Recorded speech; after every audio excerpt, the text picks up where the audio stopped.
Hello and welcome to episode 174 of Flix and a Six. I'm one of your hosts, Anthony Costanzo, with me, forever and always, the man, the myth, the son of a replicant yeast, Alessandro Bielsi. Say hello, Al. Hello. On this week's episode, lots of trailers, Loki, and other news and nuggets, all before diving into our flick of the week. You guessed it, Blade Runner 2049. Did you guess it? I'm just assuming you guessed it. But first, Al, I seem to have a phenomenon going on in my house, where my freezer has an endless supply of ham. Now, is this...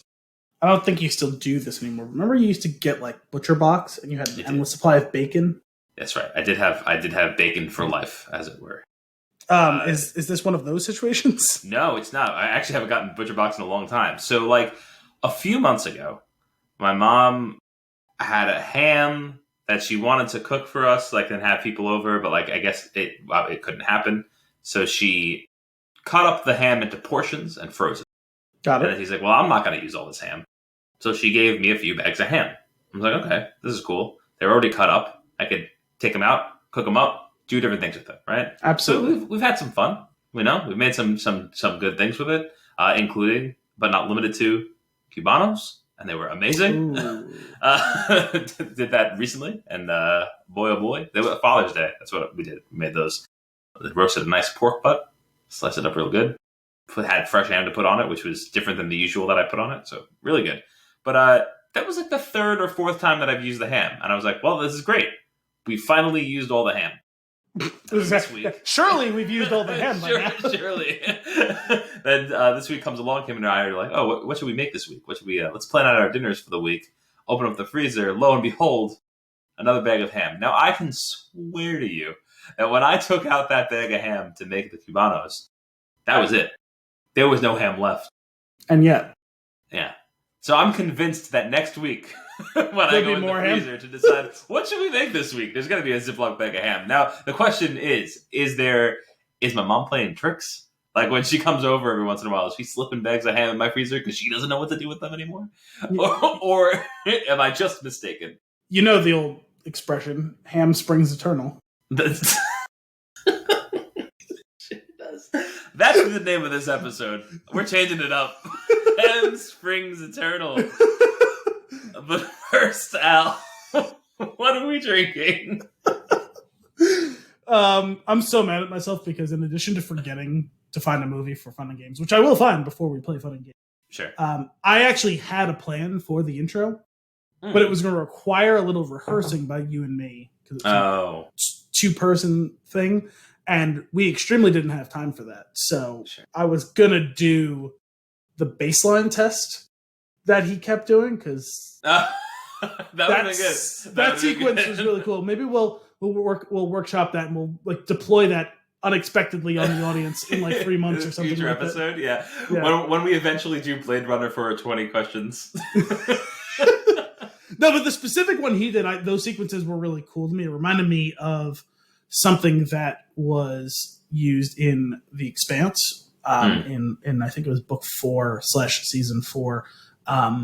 There was this cool. You would have, I think, appreciated it a little bit because I think the computer science background that you have would have made you appreciate some of this. There's this character that I want to give too much details in case anyone hasn't watched or read or isn't caught up to it or whatever at that point, where there's iterations on a character. And so they did a little bit of it in the show, but it was even better in the book where it would be a chapter of 1 to 4 pages in length, and it would start the same way each time. And it was like a program iterating, and each time it would go a little bit further. That's cool. And deeper and more detailed until finally it reached its conclusion. Nice. It was a really cool, and it clicked with me. I really liked how it was written, even though it was borderline unintelligible at times. Sure. It was just the whole concept and the process behind it I found to be really cool. Yeah, and I did that. So like that's something that I was reminded of. I know we're getting a little early into the review here, but that baseline test reminded me a little bit of that for some reason, where they keep coming back to that check, and it's like they're going through iterations over and over again to prove that he's along that baseline or whatever, right? But anyway, what we're drinking is back on the Newburgh train. I know we had a brief diversion last week with the Boulevard beer off of our alternate ending and Newburgh cycle. That's right. So we have a Newburgh Rye Brown Ale. Last time we did Newburgh beer a couple weeks ago, we did the cold brew brown. That was what it was. I think so. The cold brew brown ale. Yep. So this is the Rye Brown Ale. It's proudly brewed and canned by Newburgh Brewing Company, Newburgh, New York. It's 5% alcohol by volume. It's brown ale aged in Copper Sea Distillery rye whiskey barrels. Copper Sea Distillery is somewhere up in somewhere up in Ulster County, I believe, because I know I've seen signs for it when I drove around for work. So I'm not 100% sure where it is. This was a limited release. This was one of the ones that came out late last year. And there's a couple of cupids spreading some. I was gonna say, what's with these beer holding cherubs? What's going on here? Yeah, I appreciate that. Instead of like shooting arrows tipped with hearts, they're more like sprinkling seeds, like Johnny Appleseed style, but they're hearts. Like, but you'll notice though the handle of the beer can is half of a heart, and if you put those two hearts together, it almost looks like the logo, which is a heart because it's brewed with heart. It is. It is brewed with heart. Also, I would like to point out that this beer was born here. And now the audience can't see me, but I'm trailing off to the side like the arrow on the can art. Wait, did I miss that one? Bottom left, under the main. Oh, under the main title. I suppose that arrow is ever so slightly askew. Yeah. You're right. Yeah, we thought that might have been a one-off the last time, but it appears to be the thing. That's what they call a capercy arrow. That's. I'm pretty sure that's what that is. Now, how do you feel generally about beers aged in whiskey barrels? I know we talked about it a little bit recently when we talked about the Kentucky bourbon barrel stuff. Yeah, I just don't remember what your answer was. I think I like. I've actually been thinking about that lately. I think I like them. I think they are one at a time beers. I don't want more than one. I do think that it has to be a certain circumstance where I'm having them. The setting of the show is great. I'm not doing anything else. It's just the beer. I'm barely paying attention. And I can just sit through it and enjoy it. Whereas, like, I'm not going to have that with food. I don't want it with food. Yeah, probably. I don't want it outside. I feel like I do not want it on a train. I do not want it on a plane. I always feel like I'm like, ooh, bourbon barrel beer, and then as soon as I open it, I'm like, this is always high variance. I prefer bourbon or beer. Yeah, no, but I just it's a high variance thing for me. So I don't know why I get so excited all the time, because I know sometimes I really enjoy it and sometimes I kind of don't. So let's see. I know I've drank this before. This smells like a really good rye. Yes. And which I'm excited about because, as you know, I really enjoy me some rye. Have you grown to really enjoy the rye as well? Oh yeah, rye is my favorite of those. Oh, is it? Of the whiskeys. I know we've talked about it before. I know you liked it. I didn't realize it ranked that highly for you. Oh yeah, as it does for me as well. So yeah, I would anytime I'm making a cocktail I that consists of some sort of whiskey or bourbon, I actually prefer to swap in a good rye. Absolutely. My typical drink order, if you're getting a cocktail, is rye, Manhattan up. So okay, I like to do a rye old fashioned, but for the sweetener I do a maple syrup. Ooh, nice. And it's quite nice. Cheers. Let's give this sucker a taste. Oh. So this is a good example of I said bourbon barrel earlier, but it's rye barrel, obviously. This is nice. Yeah. It's also spicy and sweet. It's funny because it seems a bit darker than their brown ale tends to be. It looks like a Coke. Yeah, kind of. Yeah, it's funny. It has the spice of the rye, but the sweetness that you would associate more often with bourbon, and their brown ale isn't actually overly sweet typically, which is basically a sarsaparilla. It's what a rye that's what it says on the can. Newburgh's rye brown ale, basically a sarsaparilla. I like this. Yeah, it's really good. It makes me want to track down a Capercy rye. Yeah, I think we're gonna have to do that for the show one day. Maybe on our next Flisk. Oh boy, it's one beer. I haven't had another drink today. Flisk and a Wix. I think that hopefully we can get our hands on some Capercy for that. Hopefully we can get our hands on a Flix and a Whisk next year because we that'd be great. Right. That is actually like worth watching. I said it. I have feelings about the last Academy Awards and also the last year in general. This is really good. I think I'm gonna go 3 Thuckles, but like it's a weird thing because like I feel like a 3 Thuckle beer, like you would think like, oh, like anytime this is available, I want it. That's not the case here. No, anytime it's available, you want one. Anytime it's available under the correct circumstances, I want one. But I like it. I think three Thuckles is the right thing. It's special, right? It doesn't taste like other beers. Yeah, no, it doesn't taste like other whiskey aged beers that I've had. No, it's nice because it has the nice bit of like that aftertaste, but sometimes it's like it can be with other ones, like kind of like cloying, and it just sits in your mouth. Yeah, aftertaste for like. But there's a light. It's like light. Yeah, and like it's got a good little tingle at the end. Like, but I feel like it almost has like that residual tingle of sugar. I feel like. What's I'm saying? It's got more residual sweetness than I'm accustomed to with their brown ale. Yeah, very strange, but very good. At first, I was like, "Oh man, this doesn't come in pints," but I'm good with the 12 ounce. Yeah. Also, it's like I said, it's nice to highlight the rye flavor in a beer because I've made a beer with rye. I've had a couple of beers with rye, and sometimes it gets lost in the shuffle, and it can be tough because you can't overdo the grain bill with rye because it can fuck up the actual brewing process just by being out of balance because the malted rye doesn't brew as cleanly as the malted barley does. Oh, okay. So you just have to make sure you balance with like rice husks and stuff like that. But I love that flavor, but it can be subtle if you don't mix it with the proper grain bill. Can we change your gamer tag to rice husk? I like that. Comparison rice husk. I don't know even how to begin to respond to that. Comparison rice husk. Somebody sees your game. What is this? This is randomly generated. Clearly. I said if we hadn't said it so many times on this already, it would have made for a great like password for for something. Comparison rice husk. That is very true. Never could that be cracked. No. Well, now. Yeah, of course. But I hope that that's my goal for this show over the coming years is that eventually somebody uses one of our phrases as a password. I think that would be great.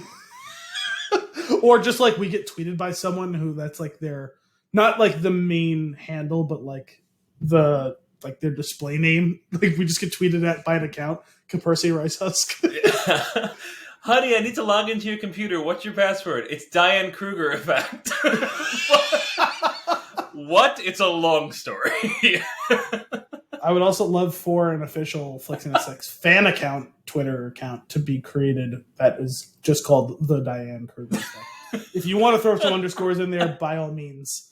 But and all it is, every few days we tweet out a different, like some other phenomenon with a different name that we've made up for it. Oh boy, Al, I gotta say, I enjoy doing the show with you immensely. It's a good time. I can't get over this comparison thing. So this is great. I'm enjoying this. I'm looking forward to finishing it. So is that I mean, drinking the rest of it is really what I was saying. That was a little bit passive aggressive. I hit the can there, right? This beer is okay. I'm looking forward to it being. This beer's really good. I can't wait till I don't have any more. Yeah. I'm not entirely sure what just happened there, but I hit the can down on my desk, and in Skype, the Zencaster link popped up, and I'm not sure what series of actions caused that to happen. But we are still recording, right? No, we're golden. We're golden. No, okay, good. No, I just because you definitely sent it to me like a while ago. I did. Cool. Let's get into some news and nuggets over here. This was the least pre-discussing we've done about the like. Usually, you put them in your intro, and you didn't ask me, and I had a bunch of them too. Yeah. I just kind of threw in that we're doing trailers and that there would be other things. So I am kind of curious. I would like to dive right in with the Multisantis of Newark over here and see what your thoughts are on that trailer. So it's super weird seeing a Tony Soprano with long hair. Yep. For a second, I actually forgot that his son was playing the younger version of him. For some reason, I got my math wrong, and I was like, wait a second, is he playing young Tony or is he playing the father? I don't remember. It is uncanny how much he looks like him. I mean, the hair thing throws me off a little bit, but like I remember when they first announced that he was going to be playing him, I was like, oh, okay, like he kind of looks like him. And then I saw another picture of him from a slightly different angle. What's his name? Oh, I want to say Michael Gandolfini. Yeah, that's it. I saw him from a slightly different angle in like a second like follow-up article a few days later, and I was like, oh my god, he looks exactly like him. I don't know why I didn't see that the first time. And I definitely see some of it, but it's weird seeing him with like the long hair. We're going to hear the word Dickie so many times in this movie. Yeah, so many times.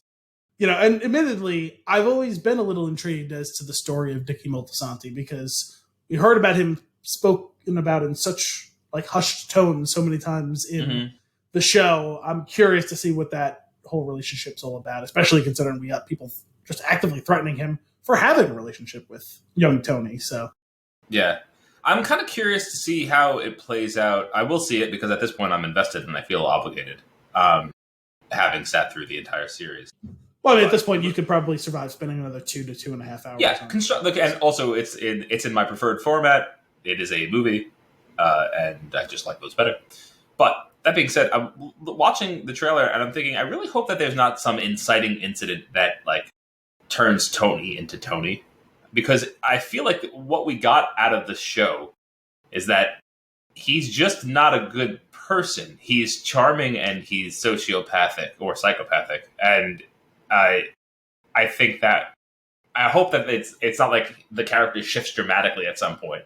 I hope that we see like a steady rise in those behaviors through the movie. I mean, I would say it seemed like the trailer showed that he always had the aptitude. I mean, hell, we got it literally like expositioned at us. He's incredibly smart and shows great leadership, but and it's like, okay, here we go. You know, it was like really laid it out there, but fine, fair enough for an origin. Like that's gonna happen sometime. Yeah. Forever.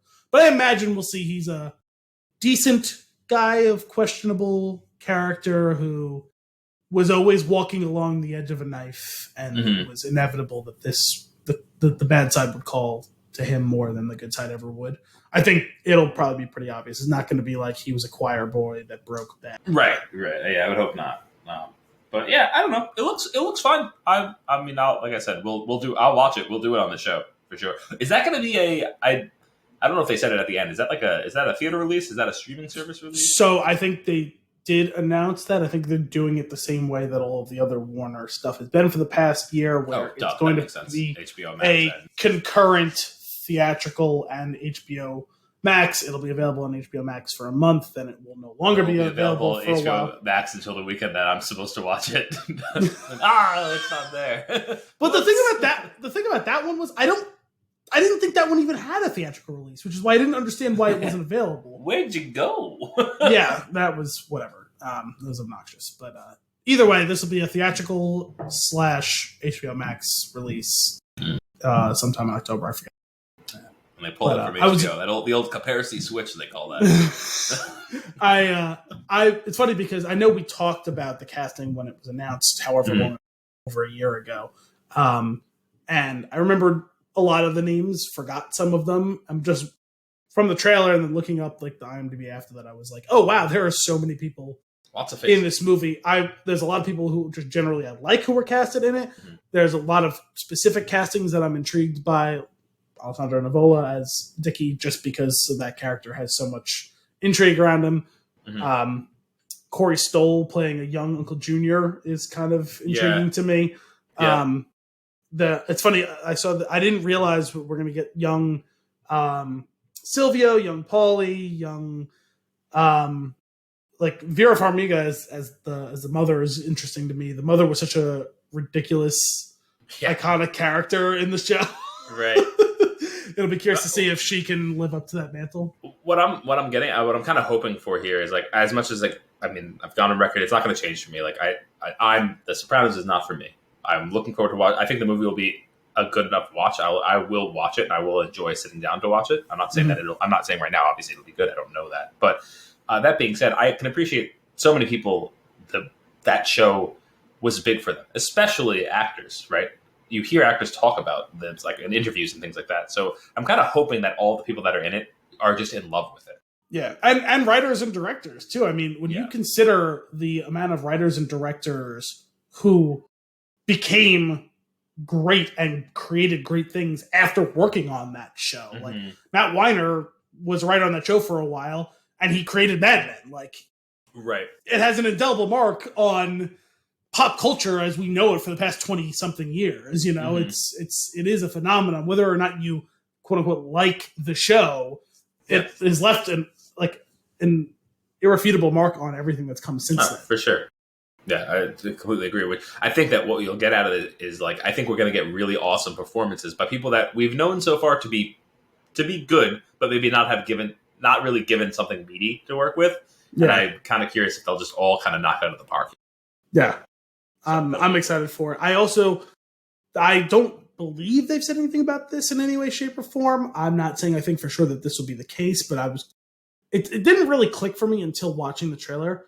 I wonder whether or not, if this totally knocks it out of the park, if this could be parlayed into a limited series as a prequel. What was interesting to me about the way that the title appeared, or whatever, I don't know if it was the end of the trailer or the beginning, but the way that they did like a Sopranos story. Yes. It leads me to believe that the other ones are already written, or like are underway-ish to the point where they will go forward, like you're saying, provided this does well. It could be that too, where it may not become an actual series, but it could spawn a series of movies, like movie events, which maybe even that would be something that I would be like think even cooler. Yeah. You know what I mean? Like, I think so. I think that could be cool. I mean, there's a handful of characters in there that could be interesting to see in different stages of their life, because there's obviously a lot of ground to cover between what was it supposed to be in the 1960s or 70s, you know what I mean? And obviously the show's taking place in the early 2000s. I just hope it's like a long con, right? Where they do this and they say this movie, that movie, really bringing you back in, making people excited again about it. Oh, people are rewatching The Sopranos, this, that, and the other thing. And then they tie it all up real nicely with Christopher's movie.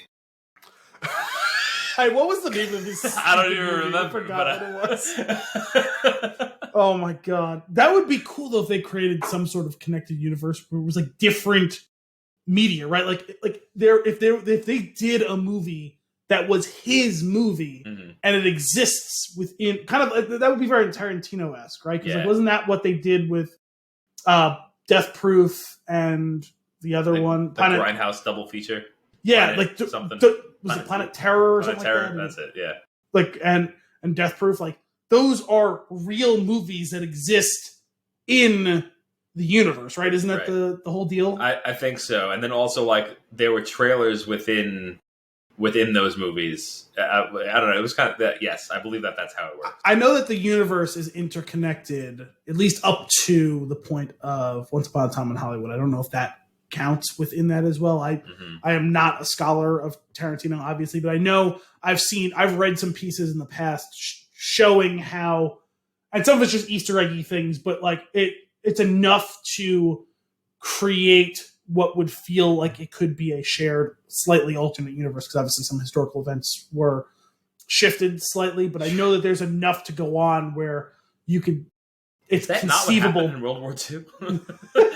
It's conceivable, but that I mean, that was actually kind of part of it. Was that like a World War II going in that alternate direction would possibly lead towards some of the other things that happen down the line. Right. Like that. I'm oversimplifying what is admittedly a loosely collected theory that I've seen posited by people over the years. I find that to be an intriguing sort of thing. So if they were to do that route with The Sopranos, I think it could be kind of a cool thing where it's like, hey, we could have a limited series or a movie or like a movie within the framework type of thing. That could be super cool to me. And I wonder if that would actually intrigue David Chase even more, because I know in the past he'd kind of said, well, I don't plan on like ever revisiting and doing like a quote unquote reboot type thing, or even doing a prequel show, but he obviously was intrigued enough by the idea of doing a prequel movie. So I wonder if that sort of thing would like, what are ways I like this when I was writing up the mythology of this, that corner of it feels rich to tell an expanded story on.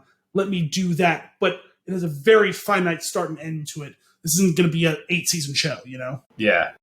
I just think if they do this B movie, they should do it. They should release it on HBO Max, but they got to get Ben Kingsley in it. Well, two things. One, break the fourth wall. And at the end of the movie, find out that it wasn't just a movie, it was the screening. And you need to have Scorsese shaking his head when he walks out of the theater after watching the screening.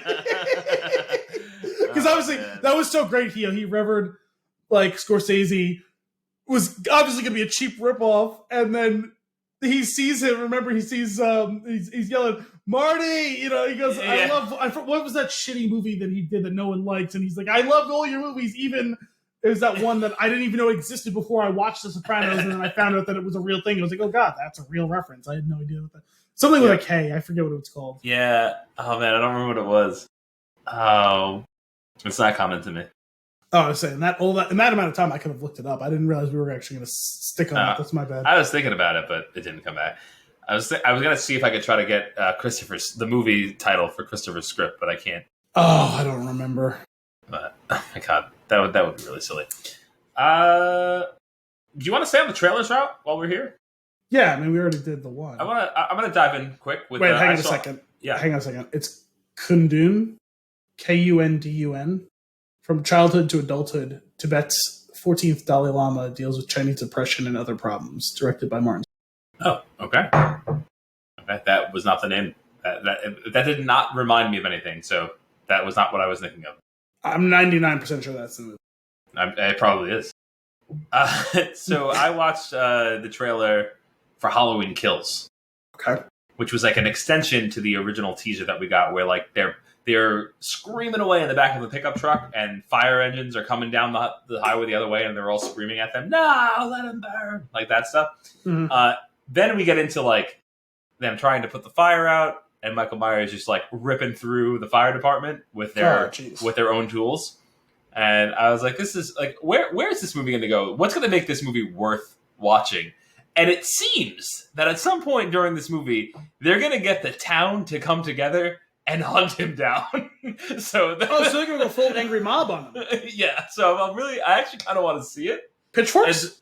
It's bats. Definitely bats. Oh, I was hoping for torches and pitchforks. Well, on top of that, they also showed a lot of the kills that Michael Myers is going to do, which I thought was interesting. So maybe I feel like it's going to be like they're going to go for a broken record on kill counts, maybe, of innocent people in this one. I'm not really sure, but based on what they showed me in the trailer, I assume there's going to be more in the movie. Is it going to be more or less than Hot Shots Part 2?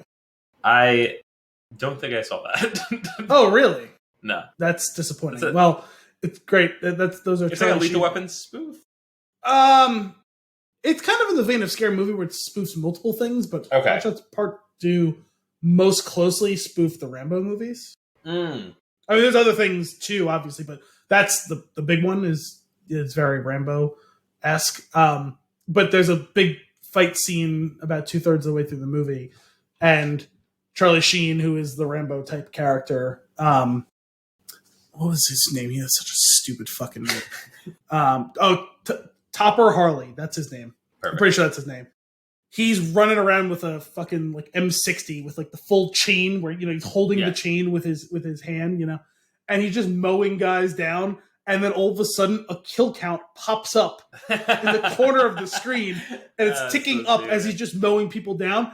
And each time he hits a certain number, it'll be like other very gratuitously violent movie. Like it was like Total Recall or something like that. Yeah. And then no, maybe not. Sorry, no. Commando. Commando was one of them for sure. Okay, that makes sense. There was a couple, I forget other, there was like RoboCop, Commando or whatever. And then it was like New High Score or something like that. Like once it reached like the highest level beyond like whatever other ridiculous gratuitous one at the time. But that movie came out 30 years ago. So I don't remember. I'm sure it's been topped since then, but that's pretty funny. I like that. Yeah, I don't know. I'm kind of curious to see where it goes. Like the Halloween franchise is something I'm fascinated by because for some reason I feel compelled to watch them, but I don't actually like them. I know this was a thing that's been going on for like a year and a half or 2.5 years. Because I remember it was around the time of a Halloween, where you watched the original because you wanted to watch that new one that came out. Yeah. You hated both of them, but you're still fascinated by them in the way I'm fascinated by this phenomenon. These movies are still going. I will say, in the way that like a train wreck is, you seem to be fascinated by these movies. Yeah, and it's true. But that being said, because it also the first one that I really saw was the Rob Zombie remake, and I thought that was good. I remember liking the first one. Is that H2O? No. That just no. There's like 100 Halloween movies. H2O was not the Rob Zombie one. Okay, well I just know because it was a quote unquote remake or reboot or whatever. It was 20 years later, right? It was H2O 20 years later, so I assumed that was the one you're talking about. No, that was like a sequel to what had happened before, whereas the Halloween reboot with Rob Zombie was a remake, like reboot. Like no other thing had existed in the universe. It was like this. And then Halloween that just came out last time is a sequel to Halloween of the same name. they couldn't at least give us the Halloween. Yeah. Don't you love like when they reboot or Halloween 2 again? Would have been fine as well. Don't you love when they reboot things like that, where it's like, where we have a Fast and the Furious, and then there's Fast and Furious, or we get like Suicide Squad and the Suicide Squad. Yeah. Oh god, that drives me crazy. Which is somehow both a sequel and a reboot at the same time. Yeah. But not 30 years later, like 4 years later. Right. 4 minutes later. Yeah. Yeah, it's a little ridiculous. But anyway, I am curious to see what happens in this. I like this idea of the town coming together and going after him. I want to see how he gets out of that one. That being said, I did watch him in the trailer kill a person with a cracked fluorescent light bulb. So I feel like they're going to get interesting.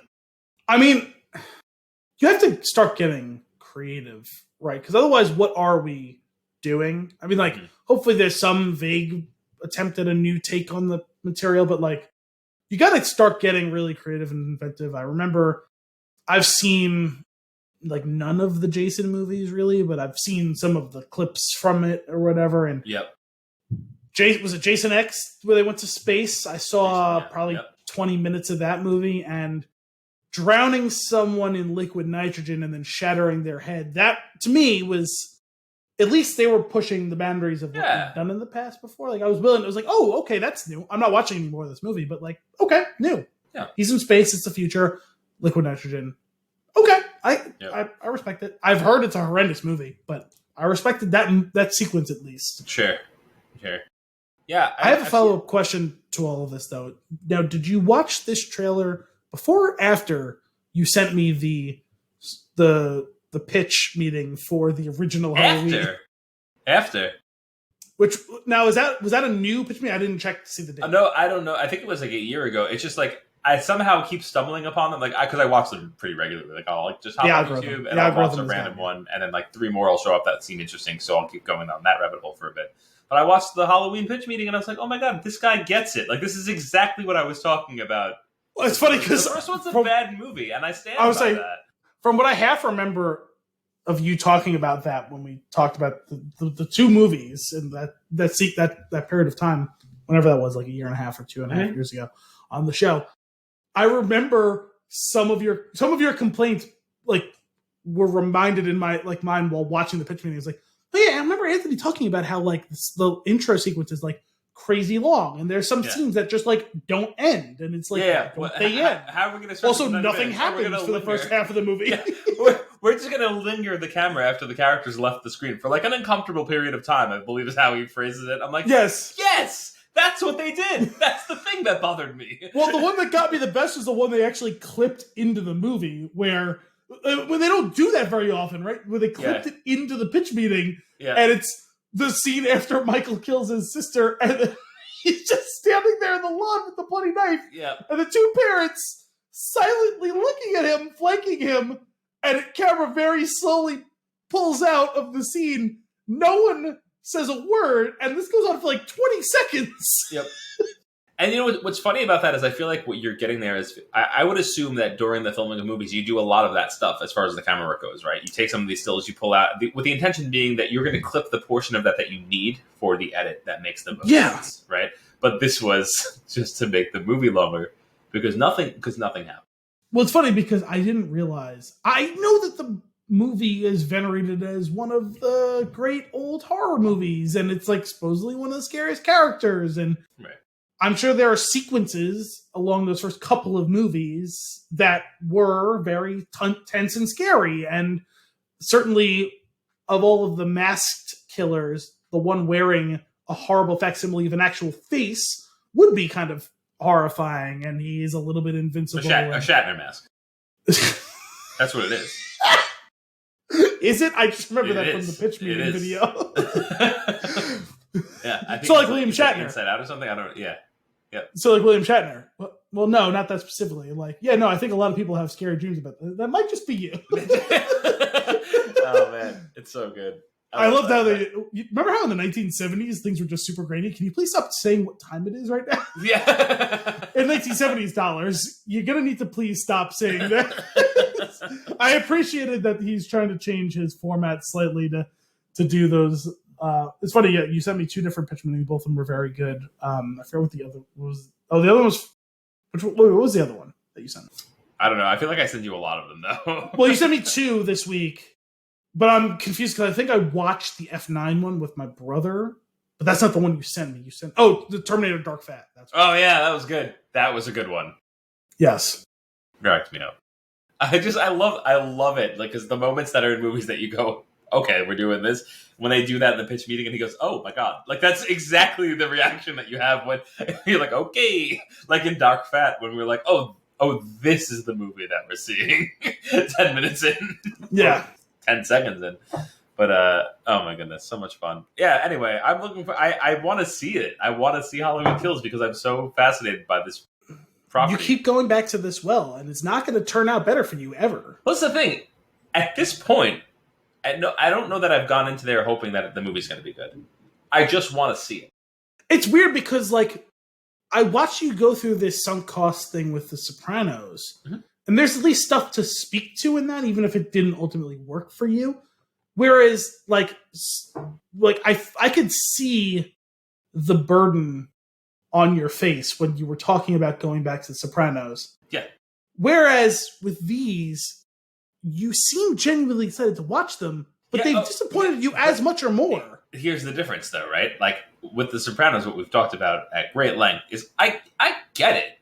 I understand what people like and what a lot of other people claim to like about it, which I'm not going to get into that topic. But no, that's fine. I'm not looking to relitigate it. I get that.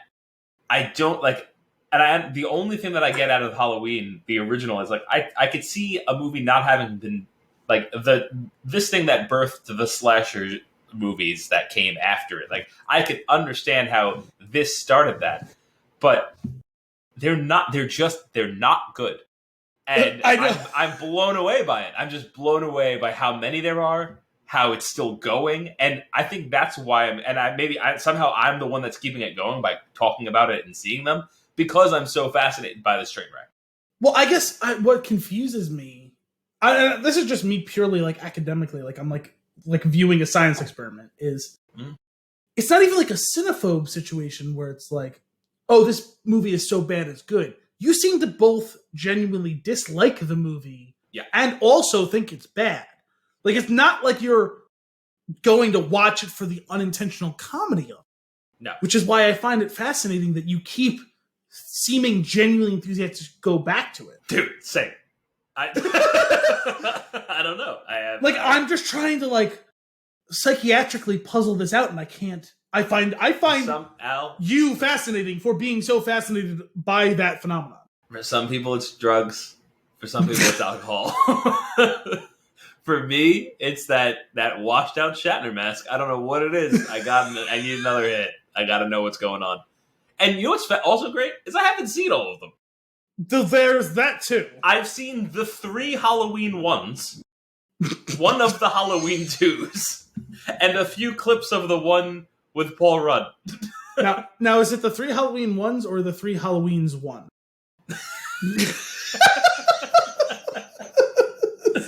Oh boy. Anyway, you know what? Let's talk. I want to keep going on this. Other horror movies similar thing. You saw Jason 10. That was the 10th one, I believe. Whatever, however you say it. How great would it be if it wasn't, though? I think it is because I counted them once when I quote unquote worked at Blockbuster. But by the way, to be clear, did not watch the movie. turned on the TV one night. It was on. I, as we were saying with you, was morbidly fascinated by the train wreck. Watched it for about 20 minutes at some indiscriminate point in the middle of the movie. About 10 minutes after the liquid nitrogen thing, I just got bored and turned it.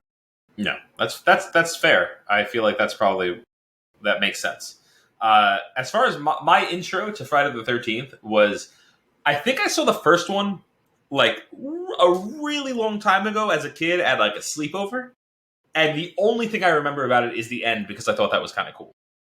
I've seen bits and pieces of a couple of them. I've seen, I want to say, most of the original Friday the 13th. No, sorry, Nightmare on Elm Street. Okay.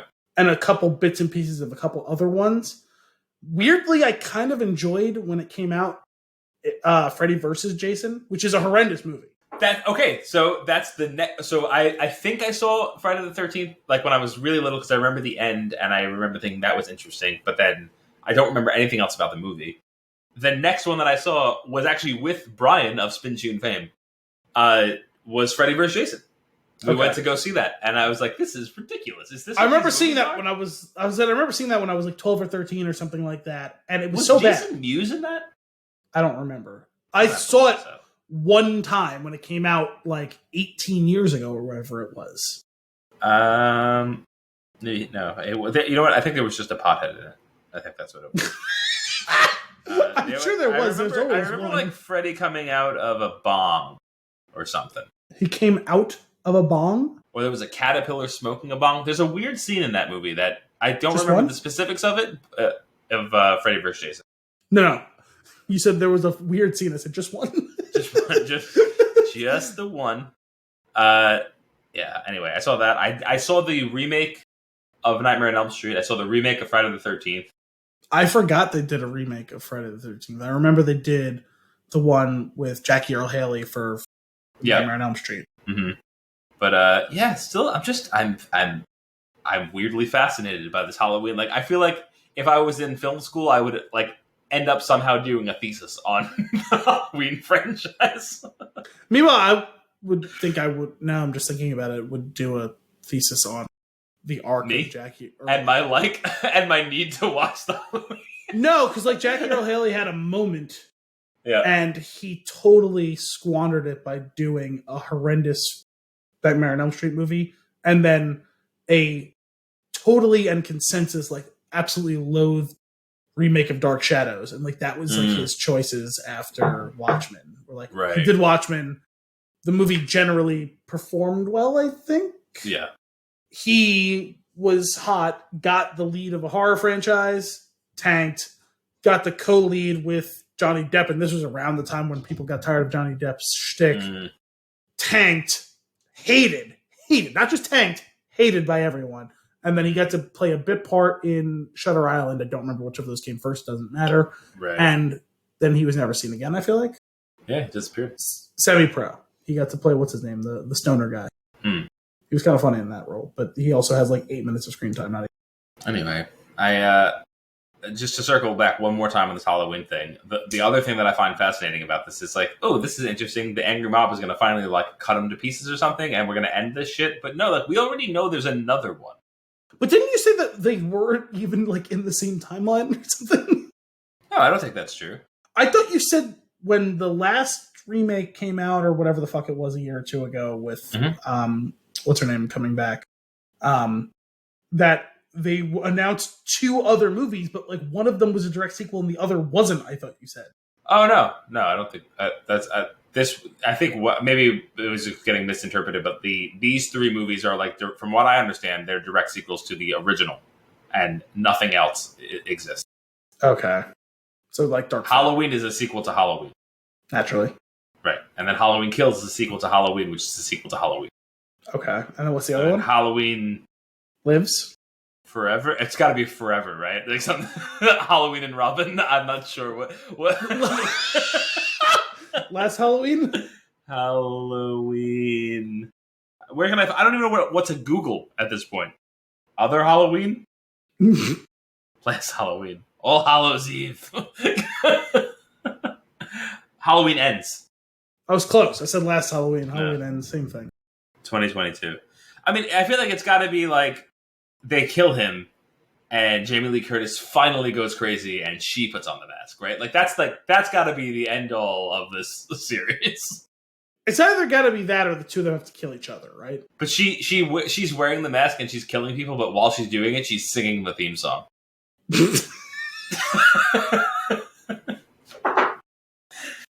Anyway, enough of that. Let's go on to, we have one more trailer to discuss. Yes. And I gotta tell you this. The autocorrect on this one, not great. Oh no. But let's discuss the She Got Chi trailer. Now, which is what my computer did.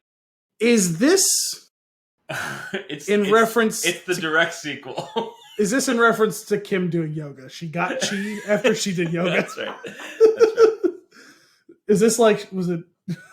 Oh, sorry, like he got game and like she's the man, and somehow it turned into she got chi. She got chi. Shang-Chi trailer came out. Still have no idea what this movie's about, but yet I still feel closer to it than I did the first one. I agree. You know why? We saw those rings that we've been talking about. And we saw the rings. They do some interesting things. We saw that what looks to be that somebody has half of them and somebody else has the other half. And they're going to duke it out. That's what I got out of it. See who gets all. Yeah, it's 10 rings to rule them all. Sorry, got it. I see how it works. Well, it's perfect because there was 9 rings and there was the 1 ring to rule them all, which makes 10 rings. Sure. Yeah, that tracks. Also, we really showed that the forefront of this movie is going to be the father-son relationship. We always knew that, but it's really reaffirmed that. We got to see a little bit of the father-son interaction as a boy and as an older man and all that. Mm-hmm. Also, this kind of pops into one of the little bits that I have here, but did you notice who was at the end of that trailer? I want to say I did, but I don't believe was that Abomination? It absolutely was Abomination. Okay. Because he looked the same. On IGN, a CG Abomination. On IGN, Shang-Chi set to bring back surprise MCU Phase 1 villain. Huh. Marvel's latest trailer for September 2021, Shang-Chi and the Legend of the Ten Rings, has revealed a brief glimpse of the return of an original MCU Phase 1 villain who has been benched since 2008. Abomination, or Emil Blonsky, portrayed by Tim Roth in 2008's The Incredible Hulk, hasn't been spotted in the MCU since the second film in the Infinity Saga, but he's appeared in a brief tease in the final moments of the newest trailer, which arrived today. Wait. Hasn't been seen... What did you just say? Hasn't been seen since when? Hasn't been seen on screen in the MCU since the second film in the Infinity Saga. Oh, since the second film in the... Okay, gotcha. I thought you had made some note that he was seen it once more somewhere else. That's how I understood that, but we're good. No. Okay, although, hang on a second, because we're going to then undo some of that. It's the first new look at the powerful villain in well over a decade, although Abomination was discussed during the 2011 Marvel one-shot The Consultant, and mentioned in passing during a 2014 episode of the first season of Agents of S.H.I.E.L.D. Shang-Chi isn't the only new place Abomination will be making his mark, however, with Marvel previously confirming that Tim Roth is scheduled to return as Abomination in the upcoming Disney Plus series She-Hulk. Oh, interesting. Okay. I really hope that Ed Norton's in the crowd betting on that fight. I mean, that doesn't seem like the type of vice that, well, I guess technically he's not Bruce Banner anymore, but that right. would... No. This is Ed Norton, the actor. So we're going to have a cameo of Ed Norton. Does he seem like the type of guy to be cool and do something like that? No. And I'm a fan of Edward Norton's work, but from all accounts that I've heard, he seems like kind of a dick in real life. Yeah, he seems like not necessarily... Maybe he's difficult to work with. Yeah, well, no, not maybe. It seems to be the consensus that he's difficult to work with. I'm not saying I'm not accusing him of being a bad guy. He might be fine as a person, but he does seem to be kind of a dick to work with. Yeah. I know that I remember listening to his appearance on Armchair a year or two ago, and he kind of alluded to the fact that maybe he's a bit of a dick, but also he kind of hid a little bit behind one of those things where it's like one of those situations where like, well, if you're a professional, then I'm a professional, but if you're not, then I'm going to do my thing. And it's like, okay, like sometimes that's kind of true, but when that shit follows you around like that for this long, it tends to be that you're probably just Yeah, I'm with you on that. But so no, he probably won't be in the crowd betting on the Abomination. No, I would highly. Okay, that's fair. I mean, has anyone even heard of him since Motherless Brooklyn? Which was a good movie, but like, No, it was one that he had to fight to make over the course of years. Like, right. Yeah. Anyway, back to Shang-Chi. Back to She Got She. Yeah, like you said, I still don't know. I know nothing. Like, I just have no idea where this fits with all of it. Is this? I mean, obviously, we see there's going to be some sort of connection to like the erstwhile stylings of the Phase 1 Hulk stuff, but like, where is that exactly? Like, we've seen other characters, like we saw the Hulk disappear for quite some time and then show up in Thor because we needed to recontextualize what he was all about. And so I suppose that's what's going to happen with Abomination. It's weird to see that happen 13 years later or whatever it is. Yeah. What I'm curious about, like, do we already know the timeline of this movie, like where it takes place? I have no idea. That information may be out there, but I have no idea. Yeah, me neither. This does strike me as one of those ones where, I mean, we're going to obviously see some stuff that was quote unquote in the past. Mm-hmm. So that will probably give us an indication as to where and what that's going on. But as far as when the main part of the story is going on, I would guess this will probably take place kind of before some of the stuff. And it's like, okay, he had to kind of rediscover who he was or like figure out how to master himself before he would become involved in something like the Avengers stuff. I kind of got that vibe from the trailer that it was before everything, because just the way that people are acting and the things that are going on, like that, like it doesn't seem like they have the weight of half of the universe having the post-snap world. Yeah. That being said, I am curious, how does that play into him not being a part of Endgame? I just wonder if it's one of those things where it's like, remember, because like Captain Marvel had to go figure out who she was after she becomes Captain Marvel in earnest. Sure. Now, obviously, that was a different part of the timeline, right? But I want, it's not uncommon to see those sorts of things where an origin of a character, same thing like with Ant-Man, right? Where Ant-Man manifests right before the events of the Avengers and then disappears. Both from the narrative and then later chronologically disappears because he gets snapped out, right? Like, where it's like, he just kind of exists in his own, we'll use you later. Like, you'll come back down the line. So, I imagine something like that will happen where it's like, okay, he figured it out, kind of had to figure out who he was in the after effects of whatever culminating events can happen in this movie. You know, maybe there's some trauma and grief and all that if he killing his father in combat or something like that. And, you know, he's got to go hone his powers and recharge and all that sort of stuff. And then like the world ends and then I don't know, maybe we get some shot of him hearing stuff that's going on and he kind of comes back in the beginning of what we see, like maybe a post-credit of he meets up with the Avengers and he's going to be part of like the new Avengers or something. Sure. Yeah. We'll see, I guess. But I'm looking forward to seeing it. I like the idea of a new Marvel movie that I don't know anything about. It's been a long time. Yeah, I mean, this is truly a character that I know nothing about. Like, there's been a handful of characters or ensembles that like I've been like, oh, like I've heard of them, but I don't know anything. But like the most basic, I knew Doctor Strange was a super important character. I knew he knew magic and did magic stuff. Knew nothing about him other than that. You know, I'm kind of getting like the vibes, and it's probably because of the martial arts, but like I'm getting the vibes that I got like with Iron Fist of being like excited to see this, but feeling more confident that it'll be done better. Well, for one, it's going to be a movie directly in line with the MCU. They have a plan for him in place as opposed to Iron Fist where there was no plan and no one in charge. And the people who were in charge kept changing and they kept picking. It's terrible what happened with those Netflix series. Yes. Especially when you consider how good the first season of Daredevil was. One might say it's an abomination. My guess would be that Iron Fist and Shang-Chi probably have a lot of overlap in the comics. Yeah, I don't know. It seems like, because it does seem like it's almost like an ancient mythical thing that both are dealing like. Yeah, I mean, like it just like I imagine, especially when you consider like the East Asian influences on Doctor Strange and all that. Like I imagine like that was just its own corner of the universe. Yeah, those characters and like all the people in there like like orbit. That's what it seems like. Yeah. Well, anyway, I'm excited. I'm looking forward to it. Yeah. Cool. What's next on News and Nuggets, Al?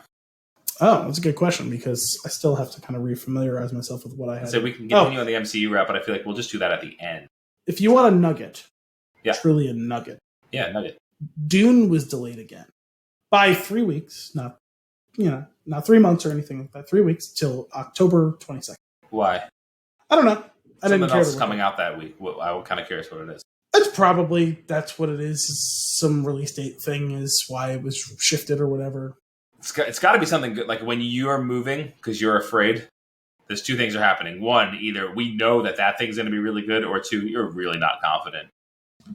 Well, something else was when it was originally, or something else is coming out when it's coming out in this new date. Because I wonder if they pushed it to compete with something else. Oh, that's interesting. I don't think you would. I feel like you wouldn't do that. I feel like you wouldn't delay to line up with something else. I feel like you would delay to get out of the way.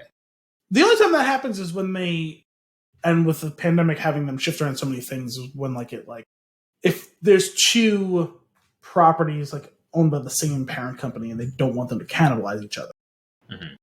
Because it's not even about like one expecting one to be the better than the other. It's like Disney doesn't want a Star Wars and a Marvel movie coming out in the same week or even month because they don't want them cannibalizing each other. Mm-hmm. We can look up and see why this change was made. I just saw it as I didn't even see it connected to a story, so I don't know why.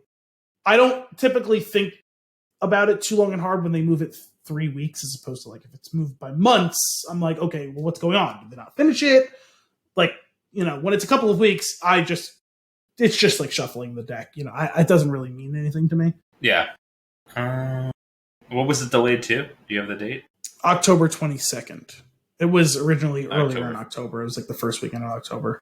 Interesting. So reading this quick thing, taking the October 1st slot, it was taking what would have been the Batman slot. So I guess maybe now they don't need to do that because they don't care so much. Who knows? That's what I'm saying. When it's only moved a couple of weeks, it largely tends to be accounting. You know what I mean? It's when it's some like sort of quarter thing, like yeah, like it's just it matters to them how the revenue comes in when and stuff like that. Which it's just an accounting error at that point. It's when it starts moving 2 or 3 or 4 months that I start what happened now. It's like there's no way the movie can't be done by now. Like they wrap principal photography like a year ago. Yeah. I'm looking forward to watching that one. Well, especially after watching this movie. Yeah. I'm even more intrigued to see that movie. Mm-hmm. And if that's the slightest spoiler for how my review of this movie is going to go, you'll see later on. It's a tease for later in this episode. But the one thing that worries me about Dune at this point is they haven't started shooting the second one yet. Yeah.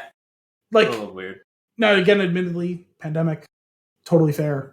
But like, you want to strike when the iron's hot. Yeah, the intention was a fast follow, right? Because it's not like a pure sequel. It is the second half of the story.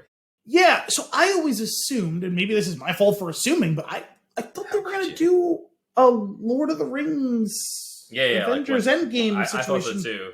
Where they shoot them, if not concurrently, with like only the slightest gap between the two of them so that they could release them like a year apart. Now, again, pandemic changes that, but like they clearly had no intention of shooting the rest of it back to back. So what sort of gap are you planning between the amount of time that passes at that natural point in the movie, in the original movie where it splits? That's how much time they're going to wait. But that's like a 2-year time jump. Yeah. Wasn't it? I think so. Maybe more. It was like 2 or 3 years. It wasn't like 10 years. It wasn't? I don't remember how much it was. I mean, we did do that movie, the show, right? That was last year? Yeah. Yeah. I'm pretty sure it was like 2 years or something. Let's see.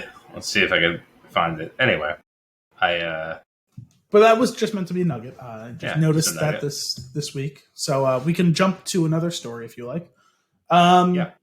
How about, did you hear what happened with Halo, the show? No. So this wasn't the original article I found. Can you please close pop-up window, whatever you are? Go away. You also go away. Okay. So this is on Deadline. This wasn't the original article I saw, so we'll have to give me a moment. So this is on Deadline. This is from a few days ago. Halo showrunner Stephen Kane to depart Paramount Plus video game series adaptation after season 1. Stephen Kane, showrunner of Paramount Plus's live-action Halo series, will exit the project after its freshman series is produced. The road for the television adaptation of the beloved Xbox video game franchise has been a long one with numerous turns. Kyle Kinnan was originally set as co-showrunner alongside Kane when the series was picked up by Showtime in 2018. He left before production started. Planet of the Apes director Rupert Wyatt was set to helm the series, but in December 2018, he exited the series due to a conflict. Showtime's Gary Levine. Months later, Showtime revealed it had enlisted Otto Bathurst to fill Wyatt's role. Earlier this year, Deadline learned exclusively that the series moved to Paramount+. Kane took the job in 2019, and it was expected he'd be in Budapest for around 7 months. But due to COVID and production delays, he spent nearly 2 years off and on in Hungary and is understood to be keen to get back to LA to focus on new projects. Produced by Showtime in partnership with Steven Spielberg's Amblin Television and 343 Industries, the series started production in February in Budapest and slated to air in the first quarter of 2022. This is more stuff about Halo. But the thing is, this isn't even the whole story, which is why I'm upset that I didn't find the story that I saw the other day, because from what I understand, 2 showrunners announced to leave. I think Kane was the second of the 2 announced to leave, like, in a row. Mm-hmm. Okay, so I guess maybe I misread it in the way the first one. So yeah, one of them left right before, and then he basically said after a certain point, like, I'm happy to see through this first season. I have no interest in doing any after this. Which Jeez. I don't know if that's because he thinks it's going to be bad, or if he truly is just...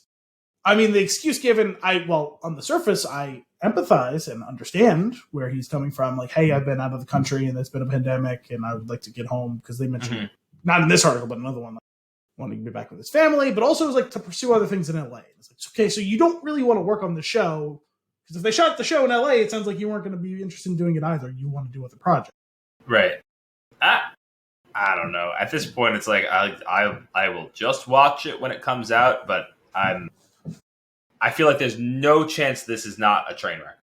Yeah, I mean, this goes back to what we were talking about a couple weeks ago, right? About things getting delayed that long. Like, they never tend to be good.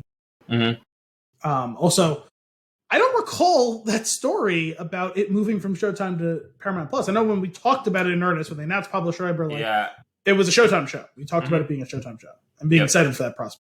Yeah, I don't know. I mean, this could just be one of those things where they really want to leverage it to get people to go to Paramount+, which I understand. We've seen that a few times now. Like, sure. Like some of the FX shows moving to FX on Hulu because they really wanted to push people to Hulu and stuff like that. Which I understand that from a business standpoint, even if I dislike it. Like, I get it. I get why it's happening. Sure. But sometimes when these things get pulled back to a streaming site like that, I wonder if that's to hide it. Yeah.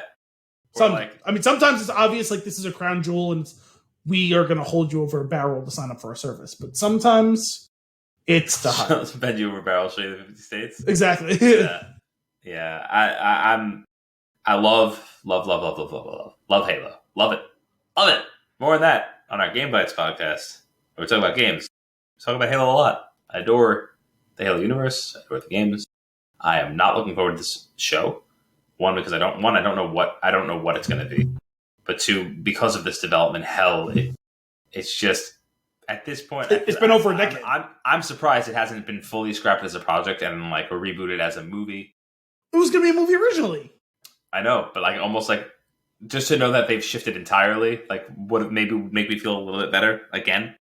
I hate so much when shows lose showrunners and like do a soft reboot in like either after the first season or like middle of a run of a show. Because like I don't know if you're still watching Homeland. Homeland does it at some point. Oh and between season 3 and season 4, I assume.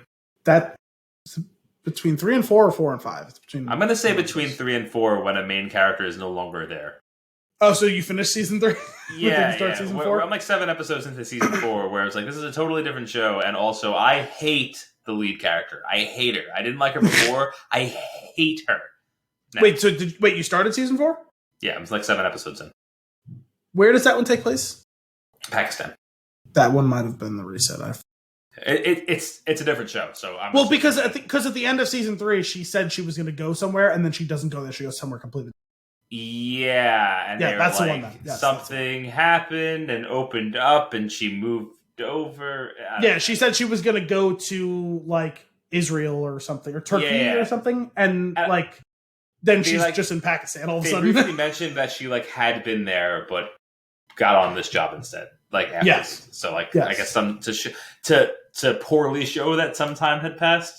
Yes, I'm not sure, but she's just awful. She is. But actually that season, like as far as like the big picture, like the narrative, actually interesting season. Well, that's the thing. It is interesting, and then she comes on screen again, and it's like this is not a Claire Danes issue. No, it's she's the character's playing, writing. Yes, she's playing the horrible part really well. After a certain point, the character is so poorly written that there's nothing she can do. Yeah, the other characters I think are written well though, which is what's interesting. Some of them are, like I said, they took Quinn, who was a robot. Yeah, Quinn or Quill? What's his name? Quinn. Quinn. They take. Did I turn Peter Quinn into Peter Quill? You did. I sure did. That's honestly that those are the mental gymnastics that I just went through. I was like, Peter, Quill, no, Quill's that, Quinn. It's actually the same name as Dexter, another Showtime show. It's Quinn. Quinn, Peter. Oh yeah, Pumpkin Eater. He's a horrendously written character in the second season. He's a robot when they introduce him, and he becomes very humanized. And the arc of his character, it's very well written. And Saul, from start to finish, is a very well written character. Not perfect, but very well written from start to finish. Yeah. There's a handful of other characters as well that are written pretty well. For whatever reason, I think what happened was the Brody storyline. They wrote themselves into a corner and they never figured out how to get out of it with her character specifically. Yeah, that's absolutely true. I can already see that. Yeah. But I don't know. I'm still watching. Like I said, the timeline story is interesting. Like what's happening, like the different governments at play, things like that. I think that's I'm still entertained. I want to watch it, but like anytime she walks into the room, I just go, ugh. I don't like. And then I've been yelling at the screen lately. I was like, don't you be mad at her? Don't you be mad at her? She didn't. You're wrong. Like that. Like really defensive of other characters. Yeah. But like that, so like I hate when that sort of thing happens. That's what happened to Jack Ryan. I don't know if it was a showrunner specific thing. I just know that they basically rebooted the show after the first season. I really liked the first season.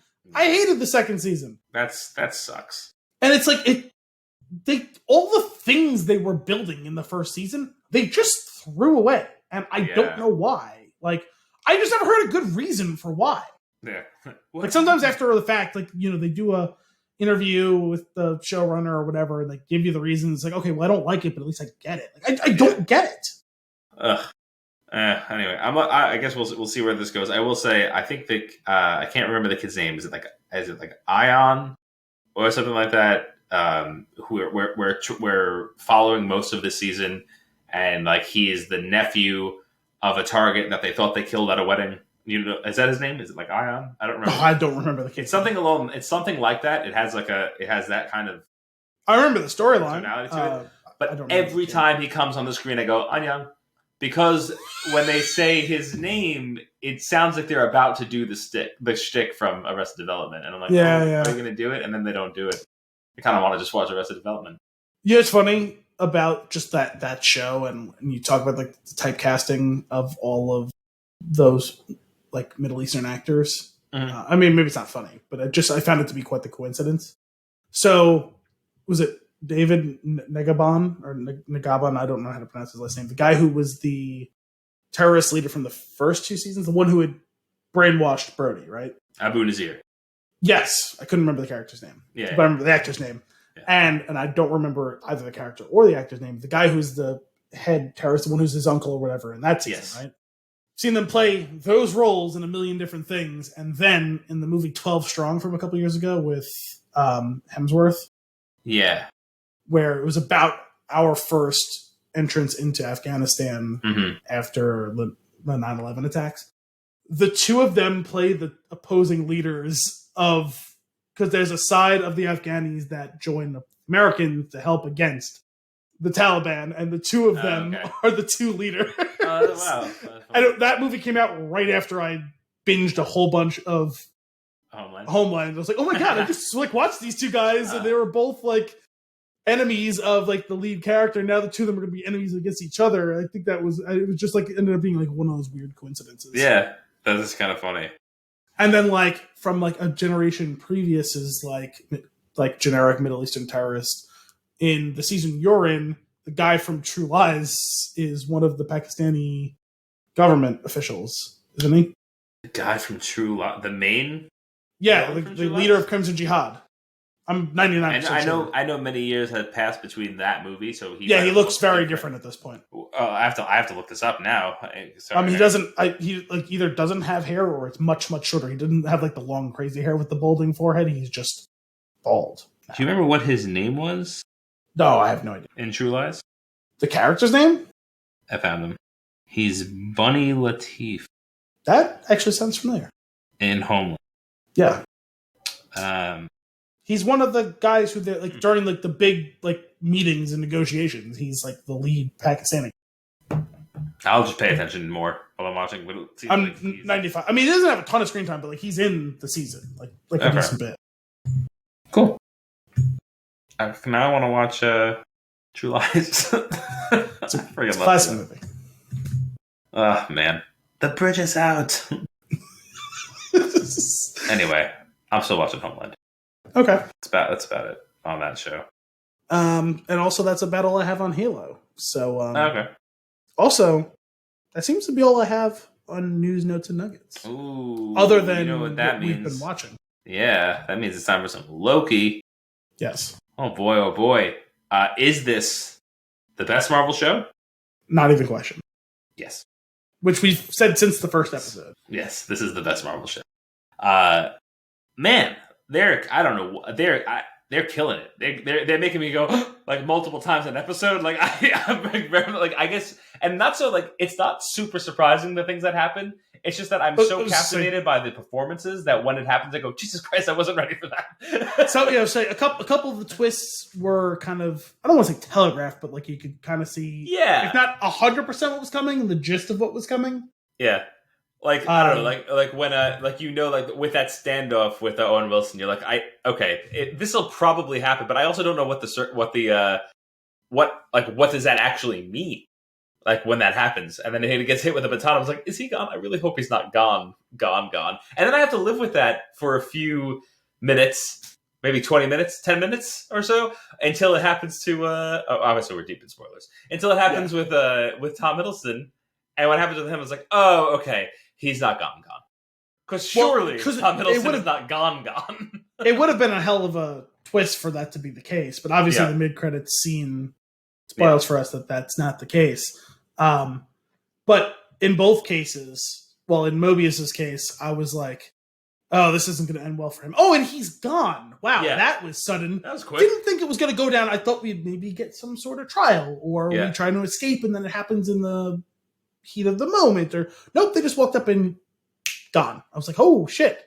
They're doing something really interesting with this show, which I feel like Thor has been trying to get into over time, and to a degree they've scratched the surface a bit, but like really exploring relationships in the MCU, and I feel like this is the one that goes the deepest. Like friendship and also romance and also relationship with self. And like that's like the key thing that I feel like they're exploring with this show. And I feel like they're doing it so well. Which, by the way, you have a lot more opportunity to do in a show. Right. But I agree. I think maybe it just took as good of a writer / director as Taika Waititi, but it does feel like that really in like earnest started. No, that's actually not fair. We saw some of it with Iron Man throughout the multiple movies that he's been in. Yeah. But beyond that specific character, we started seeing a lot of it with Thor Ragnarok. And I think we've seen that inspiration trickle down into other properties as well, or at least to other characters as well, where it's like, oh, wow, yeah, no, if we take some time to like actually write our characters, people are going to engage with us beyond just that's a cool scene. Which there's nothing wrong with that part of it, but ultimately you will need more than just that. Yeah. It doesn't have to be 100% of the time every time, but you need to give us that in some way, shape, or form. It's the other shows are more like the main character is being like it's helping the audience define what it means, what like the life of the main character is, and like what they are like and who they are through the other character. Whereas like I feel like in Loki, it's the main character himself, Loki, is learning about himself through the relationship versus like the audience being told through the relationship. Like the actual character is growing in a really interesting way. Yeah. And like, I will say like they tried in WandaVision with Wanda, but ultimately they botched that part of the ending so badly that it didn't really work. Like, it didn't stand. They kind of built a castle on sand. Mm-hmm. But also, it also couldn't, because of it being a fictional space that she created, right? So it was also her. Sure, but my point was, if your point is, like, I really I zoned in for a second on what you said about a character's ability to be with themselves, or whatever, or to be good with themselves. That is what a lot of that show was about, right? Her engaging with... Okay, I got you. Like, choosing not to engage with the grief, then engaging with the grief, and finally getting that... Like, trying to get a hold on all of that, and then the way they botched the ending in regards to her just walking away scot-free with barely an apology to everyone else around her rings hollow that she actually learned anything of note about herself. And then you have Falcon and the Winter Soldier, which just suffered from a crisis of identity in a lot of ways. Part of it being that they were trying to do it with two characters. I think they just took on too much work in that one. And then on top of that, we're going to do that with what's his name from Up, as well as Carly, as well. Is like, okay, we have 4 people that we're trying to do this on, and we're not doing a good job with any of them. Yeah. And this one, it's Loki, and then we're going to spend a little bit of time with a couple of other characters. But it's Loki, and we're recontextualizing someone who's already seen a ton of... Like, honestly, he's been the villain and then a sidekick. He's been the main villain for 2 whole movies, and then a sidekick for another movie. Yep. And he's had a lot more time than the other heroes who were the leads of these other shows. Yeah. He's had more screen time. He's had more character development than all of those people. And now we're spending even more time on him. It's already a fully fleshed out character that's being written the best has ever been written. Yeah. And he was already written well before then.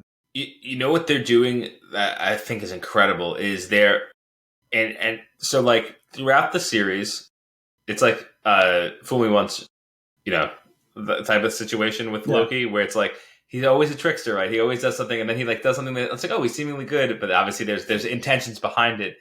They've got me believing again that he is turning a leaf, and they could easily switch that up and keep true to that character being that way. But I do think the evolution of that character is what's so interesting. So I hope they don't just throw it back that way, like over time. But like for them to be able to pull that off, like by this point, I should not believe. You should be Mobius, right? You shouldn't be believing a word he says. Like, you've seen it time and again. You're like, I know where this goes from here. But they're so convincing in the writing and the performances that there's no way that it's not intentional, that he is changing. Yes. And well, we have the blueprint, right? Because we saw him change in earnest over the course of Ragnarok, where he had a tremendous amount of development. He finally does make the stands with them, and then noble sacrifice. Right. It happened, right? Like, it actually happened. Now, we erased that timeline, or at least as far as we're engaging with this character on the show, because this is a pre-Endgame Loki.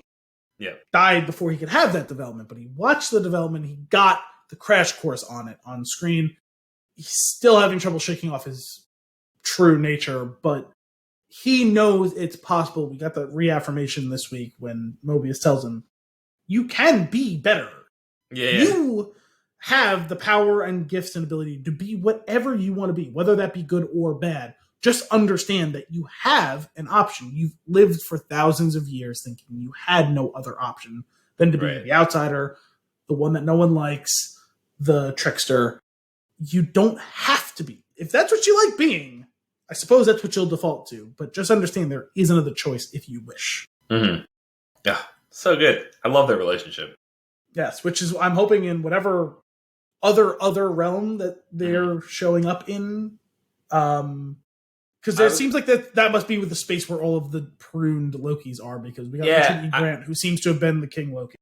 I was kind of wondering, like, it almost seemed like, what's the name of that planet that they end up on, or that space they end up in Ragnarok with the Grandmaster?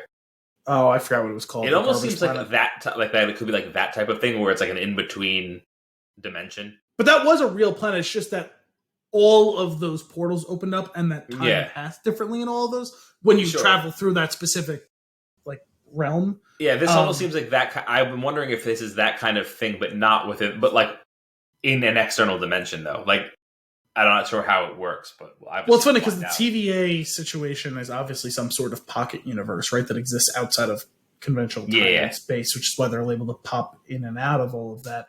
I wonder if this is a similar thing, or I know if that there's one, why can't there be other like type of situations? Yeah. And also recall that, and I'm far from experts on this, but there is like a heaven and hell in Marvel like mythology, is there not? Because I know there's a Mephisto who is the devil.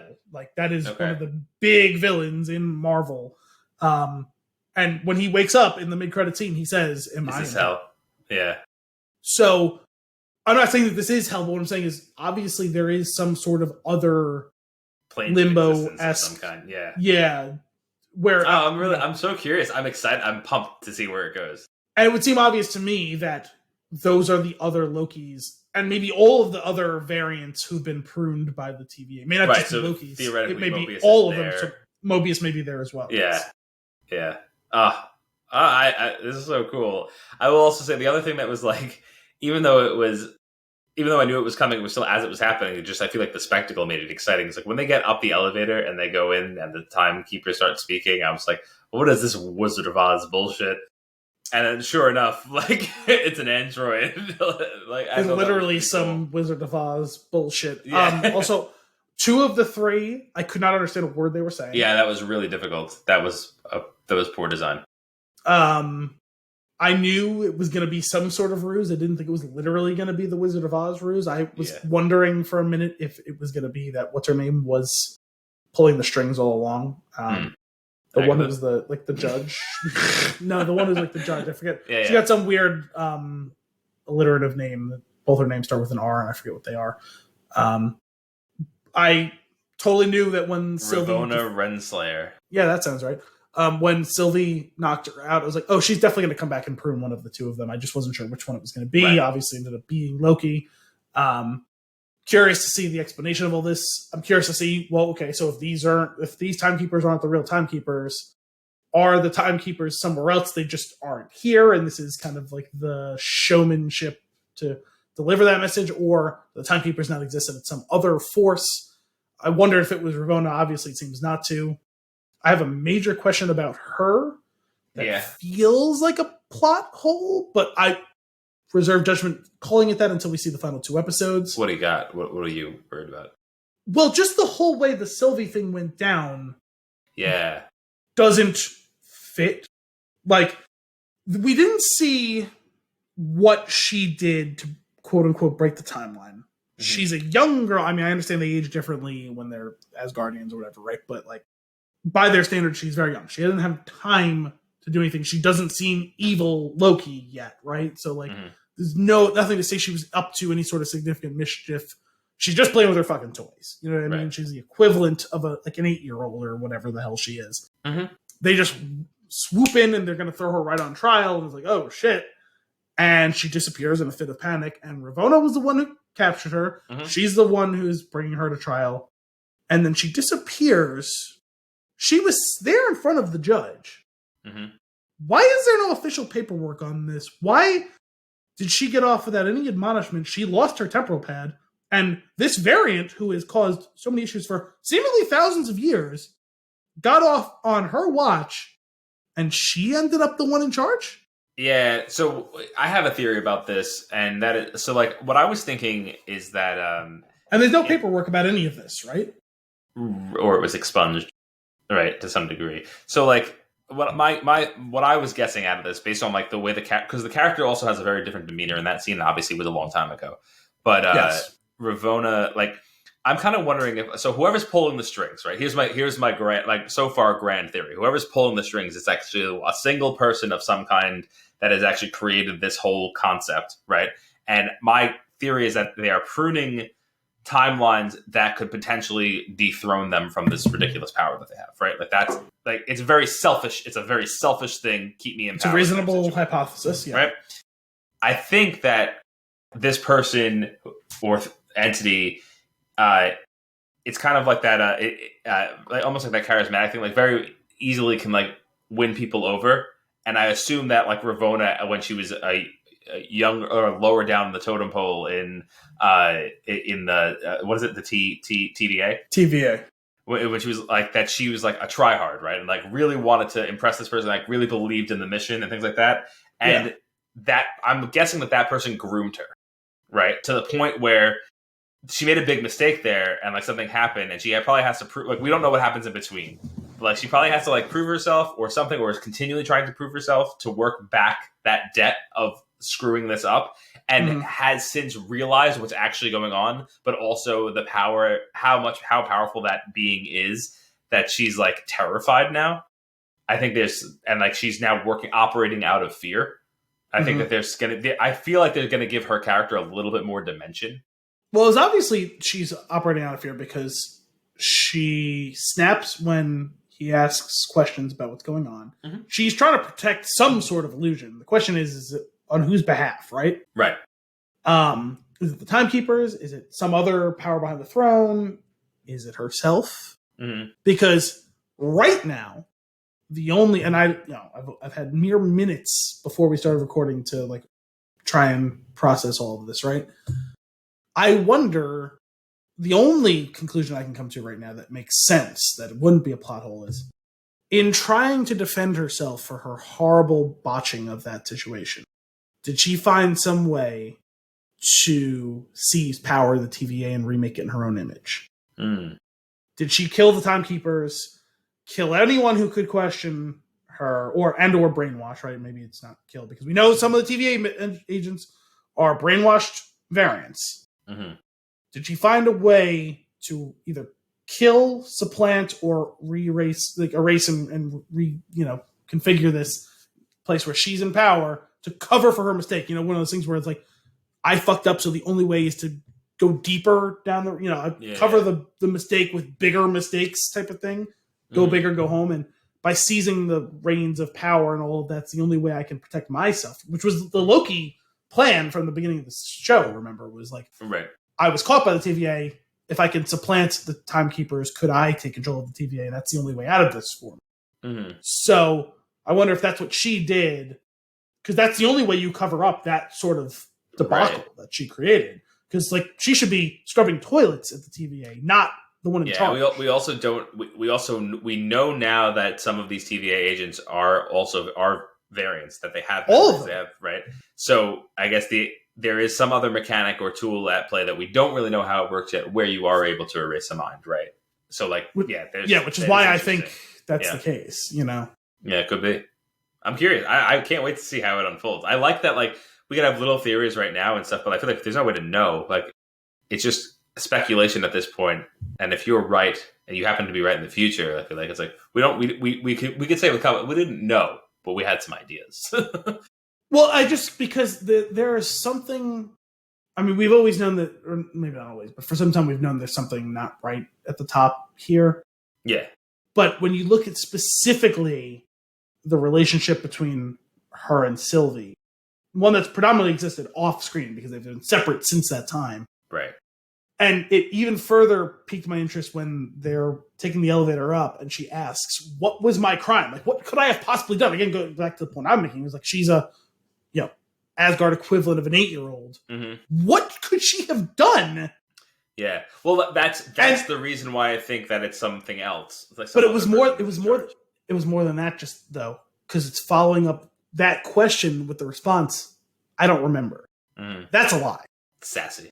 Because we've known all along she's been trying to cover up that mistake. Yeah. Because when Mobius asks, that's why she won't let her talk. That's why she won't let him talk to Sylvie. Right. Even more than that, she doesn't want the whole thing about because I don't think she knew at that point that Sylvie had discovered the idea. Actually, no, she would have, because she had interrogated C-20 and she mentioned that whole thing. So I think that's part of it. But I think even more than that, no one at any point has mentioned the fact that she was the one who brought her in and let her escape. Whoever that judge was, you only ever see him in the background. He ain't there anymore. So she was in that role, right? She's been promoted to that guy's role. Yep. And he's nowhere to be found. Yeah. And she's dismissive in a way that is obscuring something, not dismissive in a way that is just true dismissiveness. Yeah. It could be like it would be kind of cool if she ends up becoming this grand villain of some kind that we don't see coming. I think that's where we're like, headed. You're thinking like the repurpose of a character name that maybe we know but is not the normal version of that character. Or well, my most likely conclusion is I think she's another Loki. Ooh, I didn't think of that. That makes a lot of sense, and that would be really cool. That's a cool theory. I'd take that. But she could be someone else. It could be some other. When you said that, it could be some other named character that we forgot about, or it could be some other named character who maybe she makes it out of this show and she shows up somewhere else in a powerful role in some other movie or whatever, right? You know. Yeah. But my suspicion is she's another Loki. Yeah, there's no reason that can't be the case. Like, I don't know whether she was at the time that she took Sylvie necessarily. Maybe she was, maybe she wasn't. But I think whatever point now, my suspicion is maybe she could be another Loki who did the thing that Loki and Sylvie have already been aspiring to, taking over the TVA. Right. That's twisted. I could be wrong. That's just theorizing. That'd be cool. I mean, that would be cool. I'm okay with any of these things being what happened. Yeah, I think it'll be fun. It's cool. It's a little disappointing we only got 2 more episodes. It's the first show that it felt like we haven't had enough time on, really. Yeah. I'm with you on that. But all right, so 2 more episodes over the next 2 weeks, or are they doing them all at once? The last 2, do you know? I was under the impression it's across the next 2 weeks, but I don't know for a fact. Yeah, I hope so. Oh man, love it. Anything else on Loki? No, I think that was about it for this week. Well, then more on Loki next week. But now, it's time for some fun and games. Al, it is your turn this week. Do you have a movie prepared? I have selected the movie. Just allow me to bring it up on IMDb so that we can expedite any answering of questions that we have. Sure.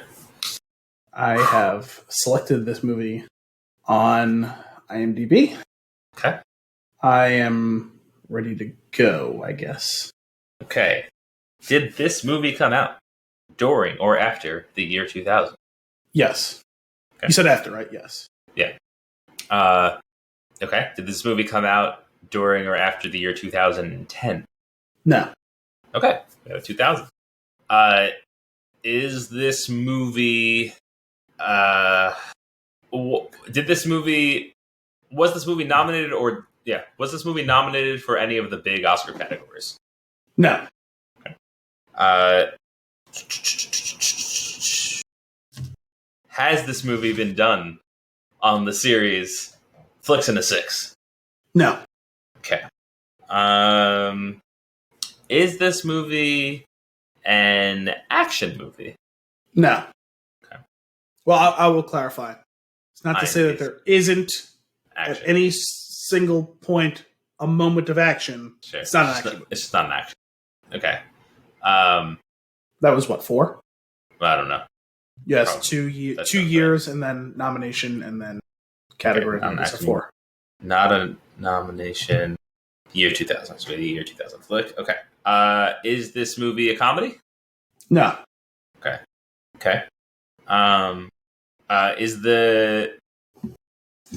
Would you say that that the director of this movie is a favorite of yours or mine?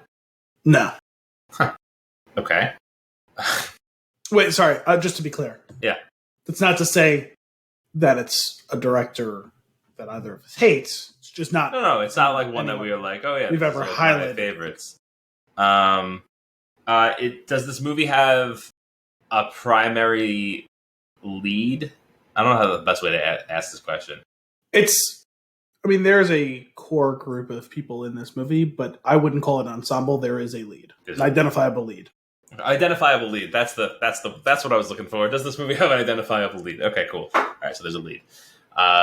Probably looking at something a little bit more. I'm gonna guess on the year 2000. It's not action. It's not comedy. I don't want to burn too many questions on genre, but I feel like I need. Well, hang on a second. Sorry, did you say the year 2000? I may have said that out loud, but I meant the 2000s. Okay, I just want to be clear. I did not say that it was in the 2000. No, that's fair. But that it was simply between the years of 2000 and 2009. Okay. I don't know if you would be able to know the answer to this easily. Was the movie... Has it identifiable... Don't get hung up on the action sequences thing. I just wanted to be clear that this wasn't Sure. like... Well, we obviously know that it's post this time. It's not 12 Angry Men, which is, you know what I mean? Like, there's a bunch of people sitting in a room doing no action in any way, shape, or form. You know what I mean? Like, it is a movie in which things happen, not an action movie. Yeah. Okay. Yeah, That didn't count as a question. You didn't ask a question. Is this movie... does this movie qualify as a horror or thriller? Thriller is one of the things listed on IMDb. Okay, we got a thriller. Probably thriller drama, potentially. Would be my guess. Are there sci-fi elements in this movie? Yes. Okay. Okay. Is this movie part of a franchise? Hang on a second. Great. I feel like by asking that question, I've completely ruined this, and now I will have no idea where to go, regardless of what you answer, because you didn't know the answer right away. I was 99% sure of the answer. I just wanted to make 100% sure before I answer the question, and the answer is yes. Okay. So that's the 10th question. We have a movie that was released in the 2000s that has an identifiable lead that is at least partially a thriller. It has sci-fi elements. Part of a franchise. Are there any relatively big name actors in the movie? Yes. Okay. Man. Thriller, sci-fi. Does the movie take place on Earth? Yes. Okay. Is there some sort of impending or previous like global catastrophe? No. Okay. You going with like the day after tomorrow? Is that? I don't know. Like some sort of asteroid or like volcanoes going off or aliens. To be clear, all of those things clearly 90s movies. That's just fair. That's a good point. That's Deep Impact, Armageddon, Volcano, Dante's Peak. There were a bunch in the 2000s, though. I'm just saying, like the big ones, the four I mentioned, were all 90s movies. But it's funny because as soon as you asked that question, like a global issue, my first thought was in the 2000s. That's got to be Day After Tomorrow. He's leaning after.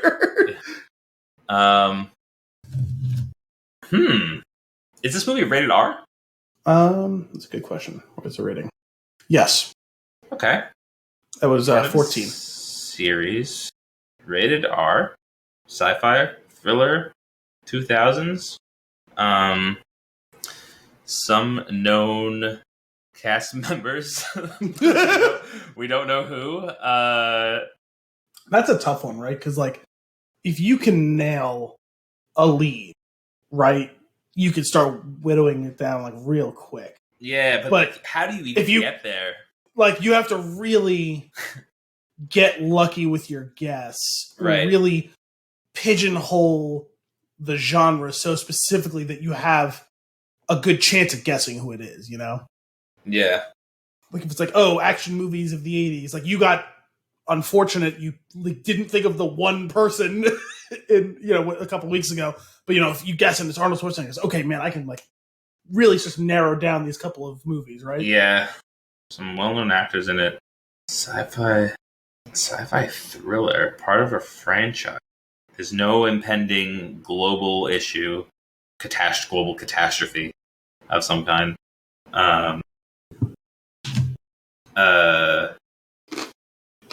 Part of a. Is this the first movie in the franchise? It is. I just want to be clear because it's very obvious that you're hung up on the franchise thing. Mm-hmm.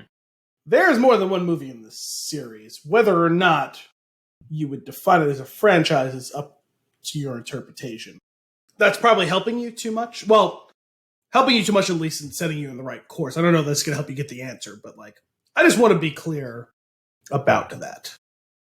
I guess the way that I was phrasing the question, if there were two movies, if there was a movie and a sequel, I would probably I would be okay with you answering yes, it's part of a franchise. Okay, so then we're on the same page. That's okay, cool. I'm not thinking like the MCU clear franchise. Yes. But if there was only Terminator 1 and Terminator 2, I would also consider that a franchise. Okay. So we define things the same way. Then that's fine. That's all. Cool. That's I don't think that's like an undue hint or a deterrent, but I didn't want, like, if, for instance, obviously it's not Terminator 1 and 2, right? Like, but I didn't want you to be like, oh, that's not a franchise. There was two. Now, obviously, they made a ton of movies after that, but people choose to like make them a part of a thing or not a part of the thing or whatever, right? Like, right. And it's the first one. Definitely, yes. Is this is it an active franchise? Has a movie has a movie of this come out recently, or is there one coming out?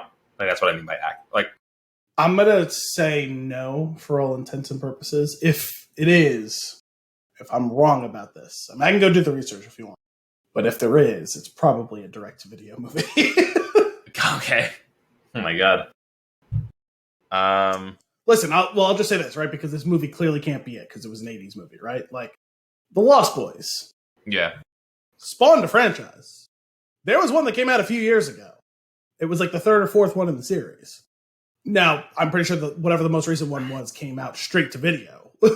Like, sure. I'm not saying whether all the ones did or didn't come out straight to video, and I'm not saying whether that's the case in this series. Yeah. I'm just like, to the best of my knowledge, the series is ceased to continue. It could have been a series, or well, at least it has. There's at least more than one movie, and this is the first one. Mm-hmm. Oh man. Action thriller. Gotta go through this again. Lean away from the action. Action. Okay. Some action elements. It was thriller sci-fi. You asked whether it was an action movie. It's not. Right. Oh, right. I think I got hung up on that a little bit somehow. But yeah. Okay. Sci-fi thriller. See, I keep like one-off movies are popping into my head that could potentially fit, but then they're not. There's no sequels to them. You know what I mean? I'm glad I asked that though, because at least it could rule them out. Relatively well-known actors in the movie.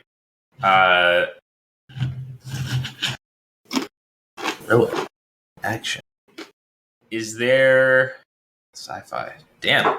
I think the sci-fi is also tripping me up too. You know what it is? It's the sci-fi without action that's tripping you up, right? Maybe it could be, because I'm trying to think of like just mechanics like of a movie that could be. Well, because typically sci-fi you think like Star Wars or something. You know what I mean? Like, it's clearly an action movie, right? You know. Sure, or like I go to space, right? Like, and it takes place on Earth. I don't know. I feel like that's probably thriller. No. The problem is, and I'm not going to say which ones. Mm-hmm. Although, if you really do the forensics on this, you could probably figure them out. There's a handful of questions in here that I've given you accurate answers to, but they may be throwing you off, even though I'm giving you the truth, and I'm not like doing any double speak. But there's things that were like when you hear the answer, you're gonna be like, oh shit, this just the confluence of these questions. Like, it's just bad luck. Is really what it comes down to, because they're good questions in general for this game, but they may have not been helpful to you in this specific iteration.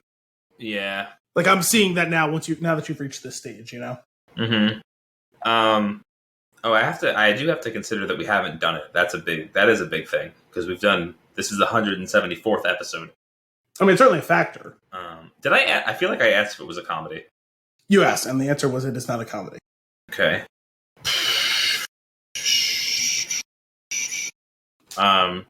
Man, a couple months from now, we're gonna have to like go into this game with like pen and paper to like write down all of the things, and like there's gonna be like trees, like Venn diagrams, like, and like try to get in your head. It's gonna take an hour.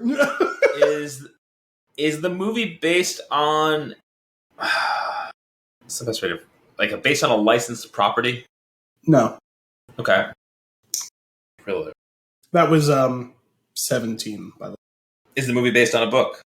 I'm going to allow you to retract that question because you just asked that question one question ago.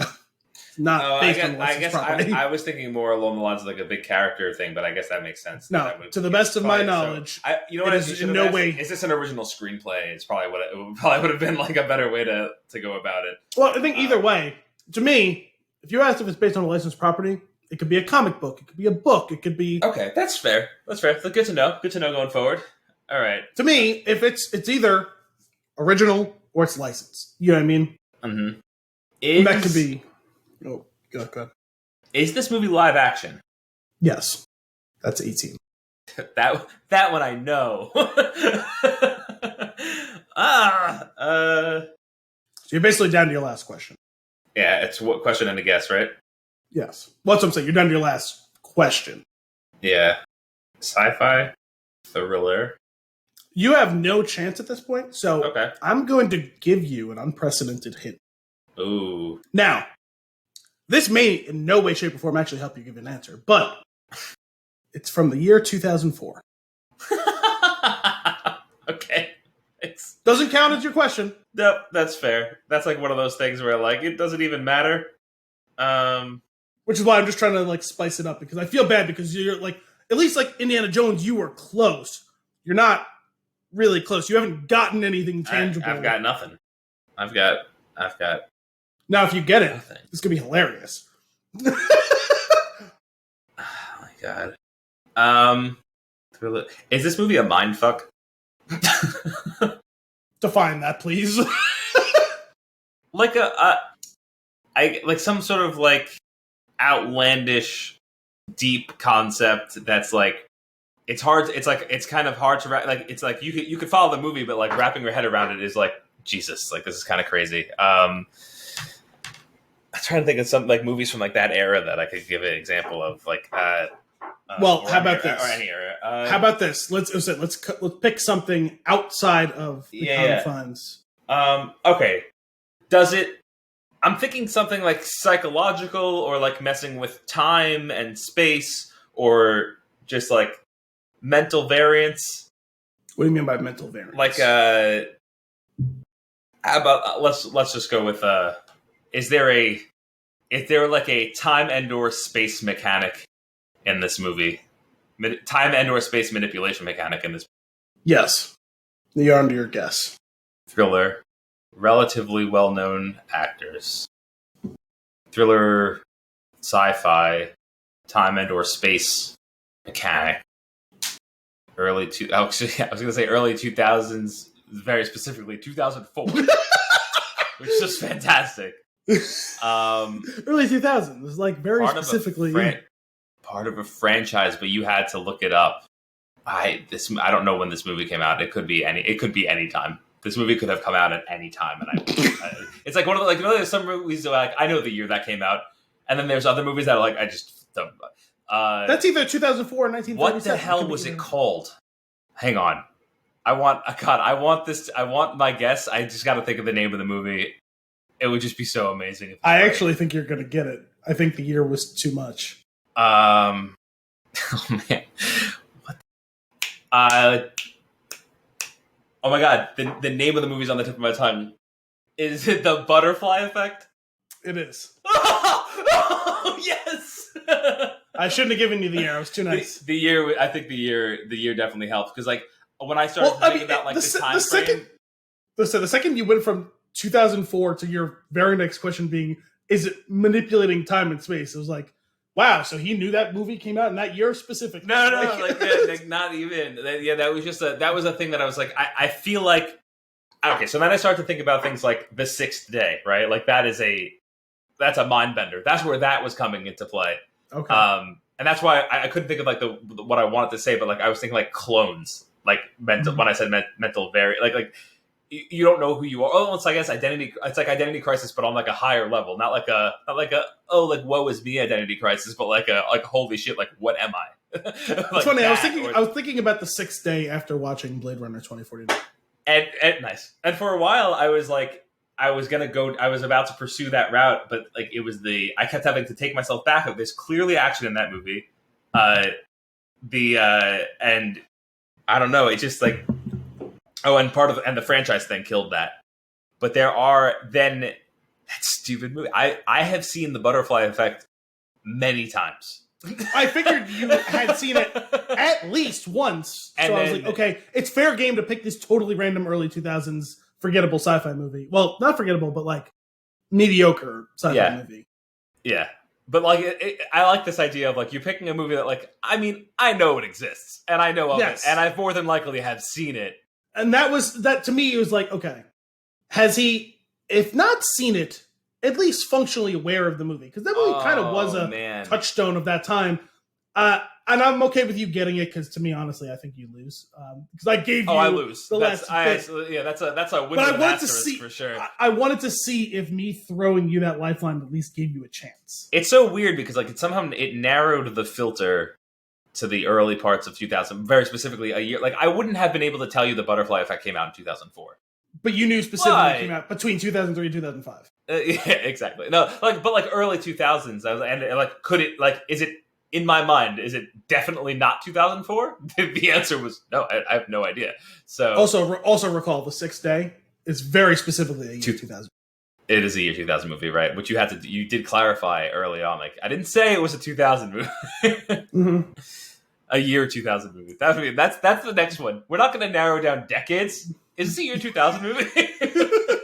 Well, remember, we've discussed many times that movies from the year 1999 and 2000 are entirely its own genre in a way that movies from 1995 to 1998 are, in a way that movies from 2003 to 2006 are, Butterfly Effect. And there were a lot more. There is at least one sequel, which I knew, but I was like, am I misremembering that? So that's why I looked it up. But like, I knew for a fact there was at least one sequel. The main there is the second one. Is he in it? I have no idea. I never saw it. I feel like there's like a second one that is like fairly mainstream, but then I think there was like a bunch more after that were like direct to like DVD.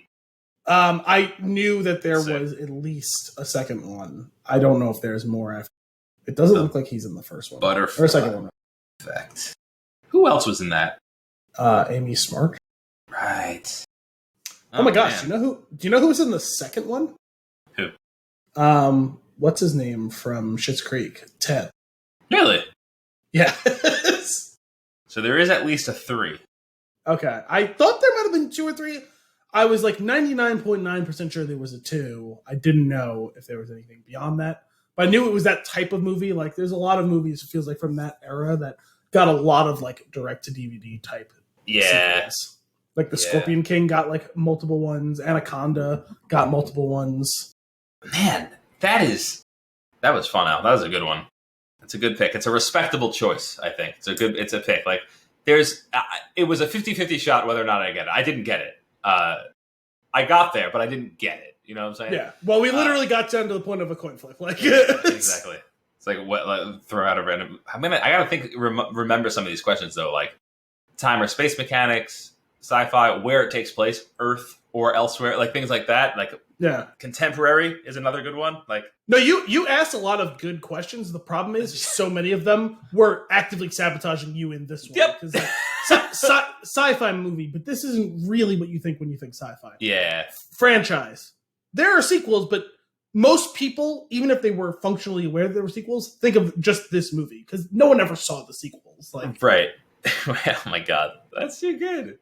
Recognizable actors. Ashton Kutcher is an incredibly recognizable, famous person, right? But he's been out of the acting limelight for some years now, and like from specifically the years like 2003 to 2008, Amy Smart was a big deal in that 5-year window, but like hasn't been a big deal since. It's true. Damn. Good one, Al. Good one. With that, let us get into our flick of the week. Blade Runner 2049, released in 2017, rated R with a 2-hour and 44-minute runtime. Young Blade Runner K's discovery of a long-buried secret leads him to track down former Blade Runner Rick Deckard, who's been missing for 30 years.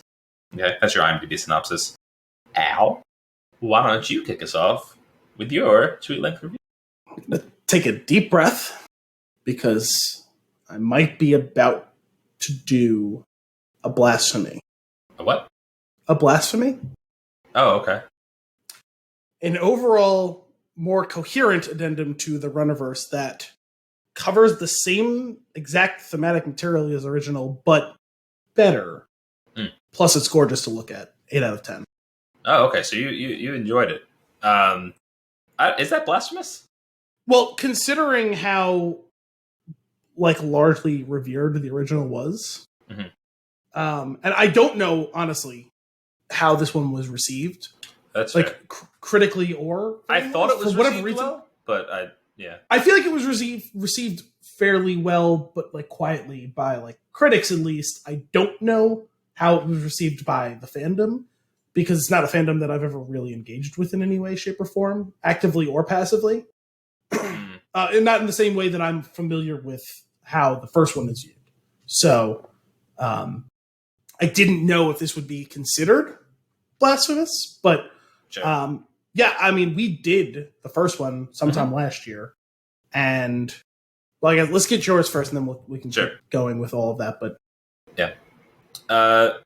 Blade Runner 2049 is fan fiction in its highest form, exploring a really fascinating conceptual extension to the original while taking excellent care to build on but not reinvent the original world. And then it takes that idea and stretches it out over the next 3 hours. 6 out of 10. It's only 2.5 hours. It felt like 7. Well, both movies feel longer than they are. They're exhausting to watch. Well, this one was literally exhausting because, as I said, I think before we started recording, I was very tired, and I watched this across 3 viewings. I watched the first half hour on Sunday night, and then I watched 45-ish minutes on Monday night, and then the rest of it last night. And that was just for my own, before getting into it, I just knew, okay, it said 2:45. The actual runtime was 2:33 or something like that. Yeah. I was oh, long movie. Probably not going to be able to sit down and watch this all in one time because I'm never turning it on before 9 o'clock. So, I broke mine up into 2 viewings. Well. I would have liked to do it half and half like that. It just didn't work out though. I think when I started Sunday, I thought I was going to be able to get through more of it than I did. And at a certain point, I wasn't bored. I wasn't falling asleep. I was just I'm tired. I should probably just go to bed because I'm going to get to the point where I'm no longer retaining this if I go any further. Yeah. There's something I feel like I'm maybe a little the score for this one I feel was hard to give because I don't think it's a bad movie. That's why it's a 6 in my opinion. But it's I think it does some cool things. And I think there's no argument. Visually, the movie looks unreal. It's an incredible aesthetic. And by the way, I only watched half of it on 4K. The other half of it I watched on 1080p on my projector. And even watching it in there, I'm okay, this looks like something from 10 years ago because it's on outdated technology. But even through that, I can tell that it's incredible.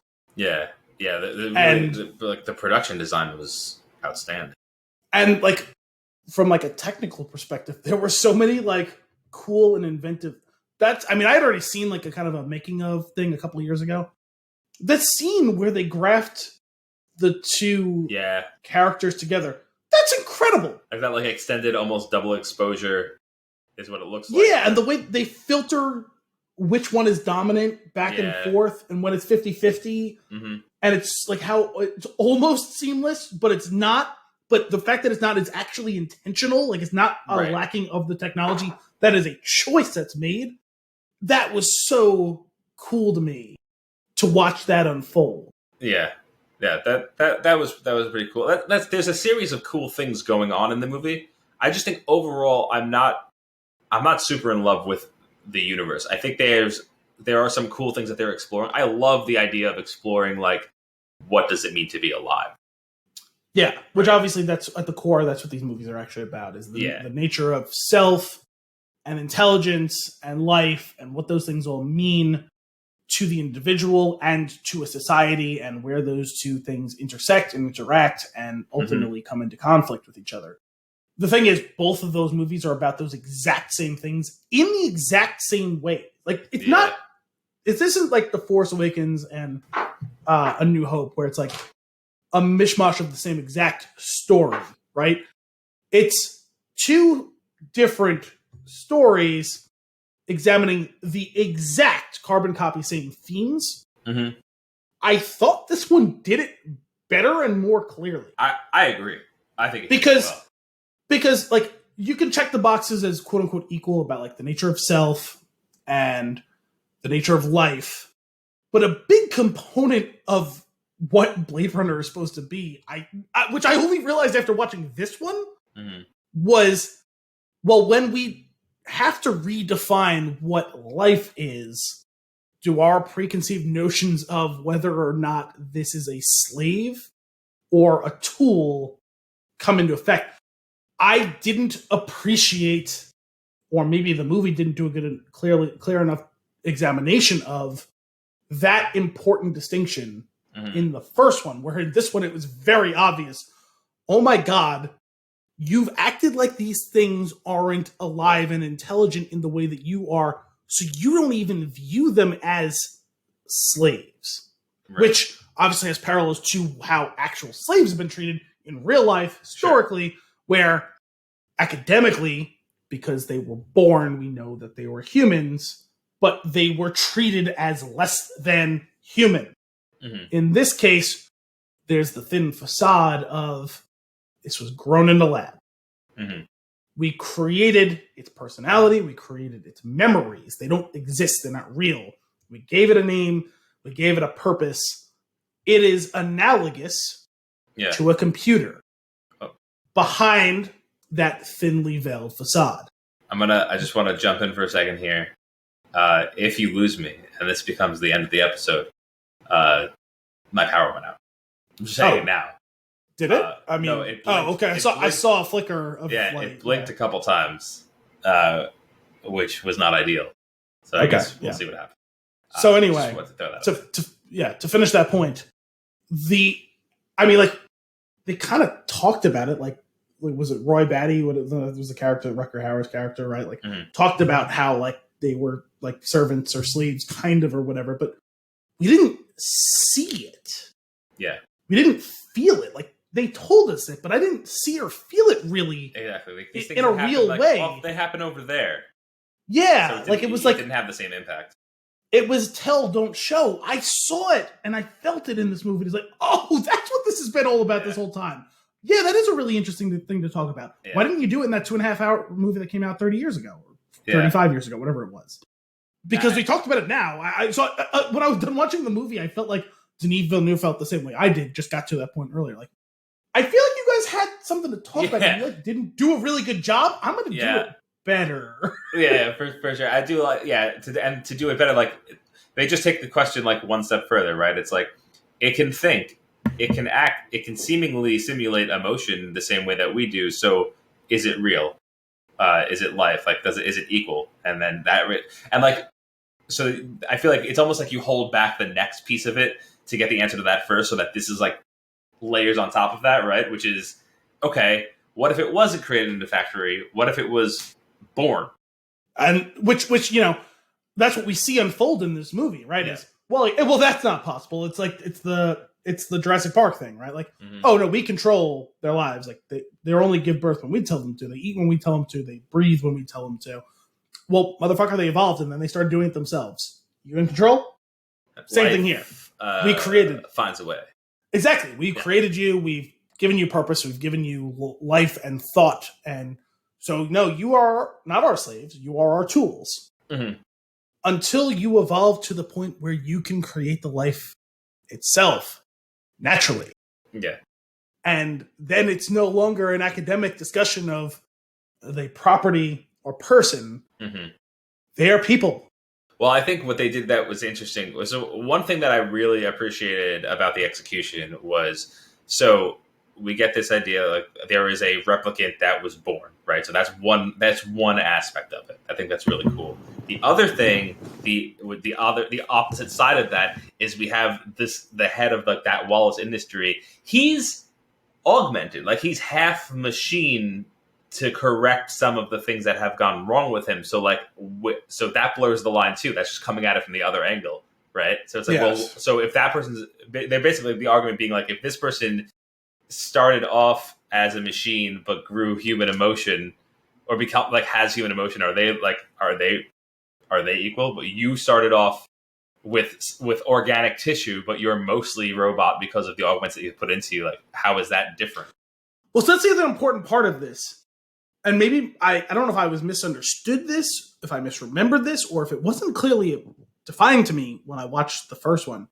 I thought they were androids with like human skin, in like, not obviously Terminators, but in that mold where it's like robot underneath, or like, if you want to use a better maybe analogy, because you don't want that, death machine metal thing underneath. Mm-hmm. Consider Alien and Aliens, like their android characters where like they are synthetic but with living tissue over them. Yeah. That's not what a replicant is, apparently. Apparently it's just a human that was grown in a lab that was basically programmed. But there's no computer in there. It's just tissue.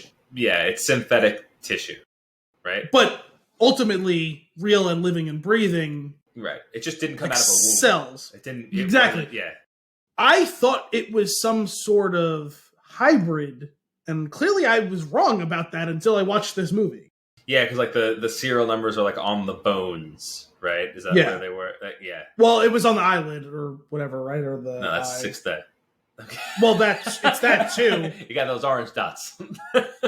Well, no, remember she says, "Look into my eye," or whatever. Like that was the thing from the first one. Remember they put the magnifying thing, and there was like, was it like stenciled on the eyeball or on the eyelid or whatever it was? Yeah, I'm not sure. But that's actually an important part of like maybe why I didn't understand the relevance in Blade Runner. Like, I mean, I got it. It was like, oh, well, these things can think and feel. Like, are they alive or not? Right? Like, which totally fine, fair game. But like, the fact that it's 100% organic, whether or not it was born, was lost on me. Apparently, watching the first one, and not lost on me in this one. And maybe that's why I was able to empathize more with not with the people, the character, like with what the story was trying to tell me. You know what I mean? And then it comes in the questions of like the darkness of like, okay, so then they were these organic things were programmed, like assuming by some form of a computer, right? Like so like is that's basically the same thing as emotional manipulation prior to having the technology to do it with a computer, right? Like sure, I mean, the instinct and DNA are programming, right? In whatever way, obviously the process is different than what you do, but it is a form of programming. Yeah. It programs your heart to beat, and it programs your kidneys to filter out things, and your stomach to digest food, and your brain to think and respirate. You're programmed to die in 8 years, or that's how those older replicants were designed, right? That was like, no, I think that's the sixth day again. No, I thought they were supposed to die, but like something went wrong. I mean that is. I think also, too, I don't remember what the timeline was, but yes, you're right. I think they were designed with a very specific lifespan, but that was part of the whole thing with the sixth day, right? Was most of them were dying after like 5 years because they were like the cheaper version of the clones or whatever. Yeah. But like we had mentioned before, very pretty movie. It's so funny because I feel like they put Harrison Ford like on the poster, right? Like he was in the trailer and he was like, so I feel like but they don't reveal him until deep into the movie. I feel like it would have been cool. I feel like it would have been an awesome idea to hold him back and not top bill him if you could pull that off, because that would have been a fun thing to like. Oh, like are they going to put him in this movie? And then like they do like when Kay finally goes to see him. I feel like that could have been. I imagine that marketing choice was made on like, okay, if you're a fan, if you loved Blade Runner, you're gonna see this movie probably, right? But if you're like a casual fan, it's like, oh yeah, I remember liking that when I saw it 30 years ago. Yeah. But I don't know. It wasn't like, didn't rock my world. Oh, Harrison Ford's coming back for it? Okay. Yeah. I imagine that's... And DDK? And Doomsday Killer. Well, he wasn't DDK, so it took me a second. Also, while we're on the topic of Edward James Olmos's one scene, now I wonder... Was it a form of protest? Was it a fourth wall breaking thing? Or was it just written into Harrison Ford's contract? Those lines, the last Edward James Olmos line, I think, or one of the last lines he has in the movie, it feels like that came directly from Harrison Ford, where Kay asks him, well, how do I contact him or whatever, and he goes, he just wants to be left alone. Yeah.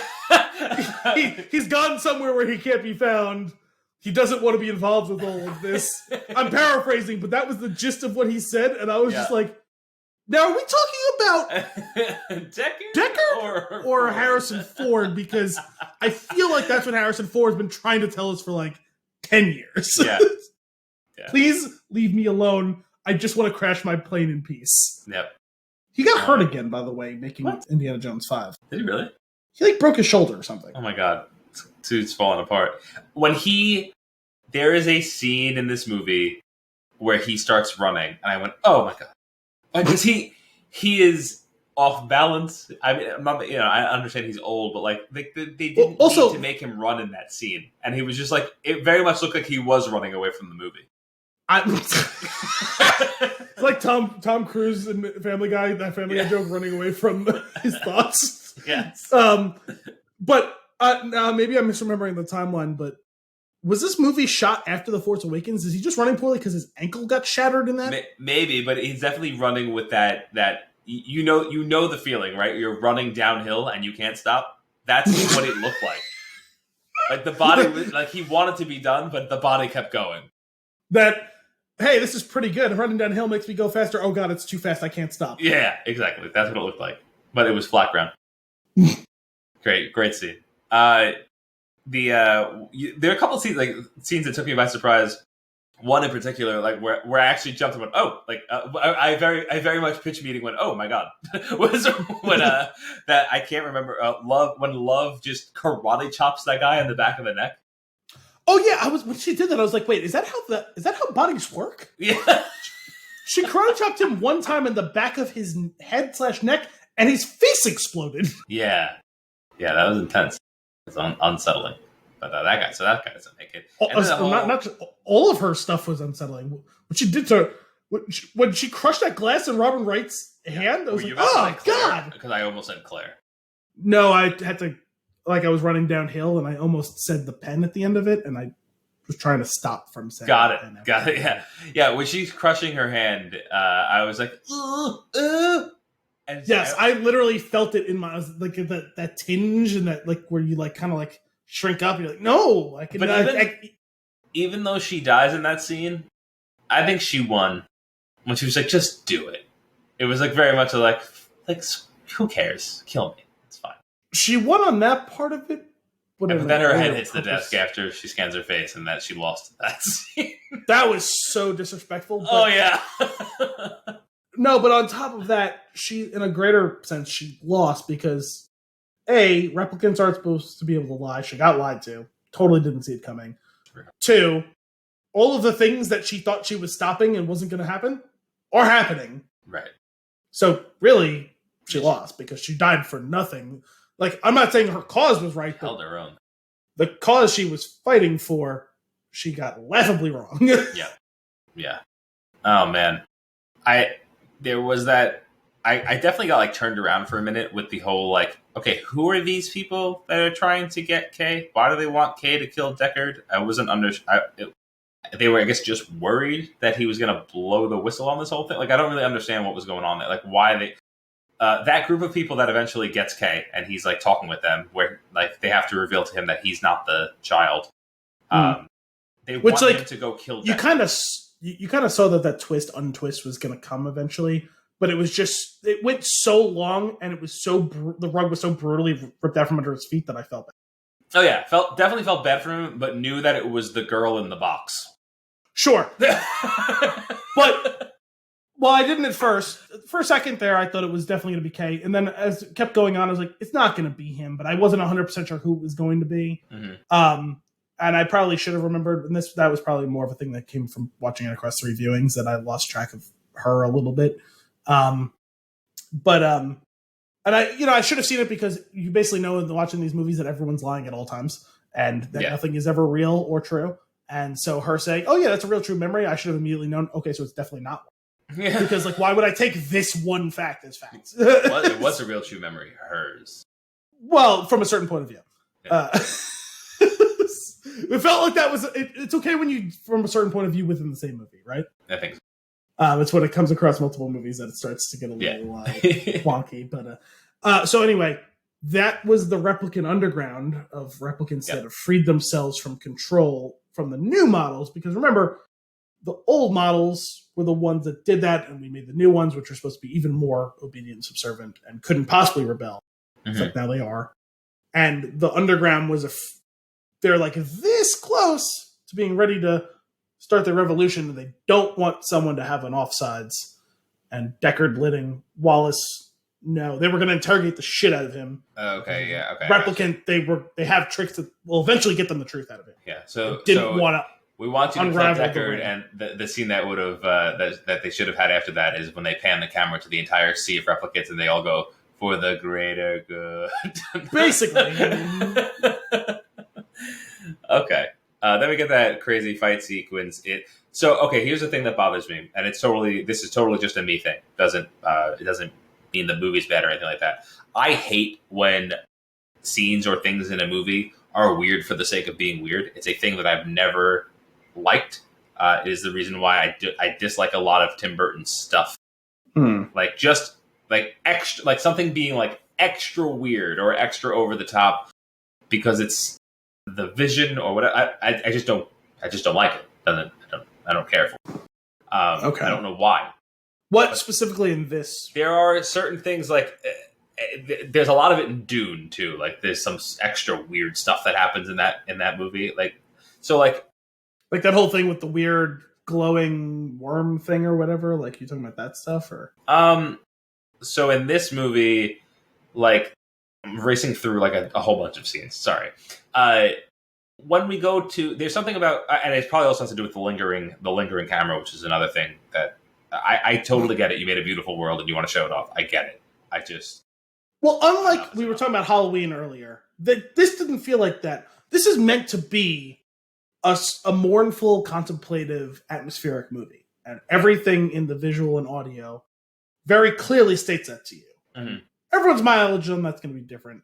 To me, where it was boring in the first one, in this one, even though it's not a super exciting movie, outside of a couple of specific action scenes, I felt myself compelled. Even though in like my second viewing, the middle viewing, I was having trouble staying awake just from pure exhaustion, not for a lack of interest in the movie. And when the pace isn't moving at that point, it can be hard to hold on, like mentally.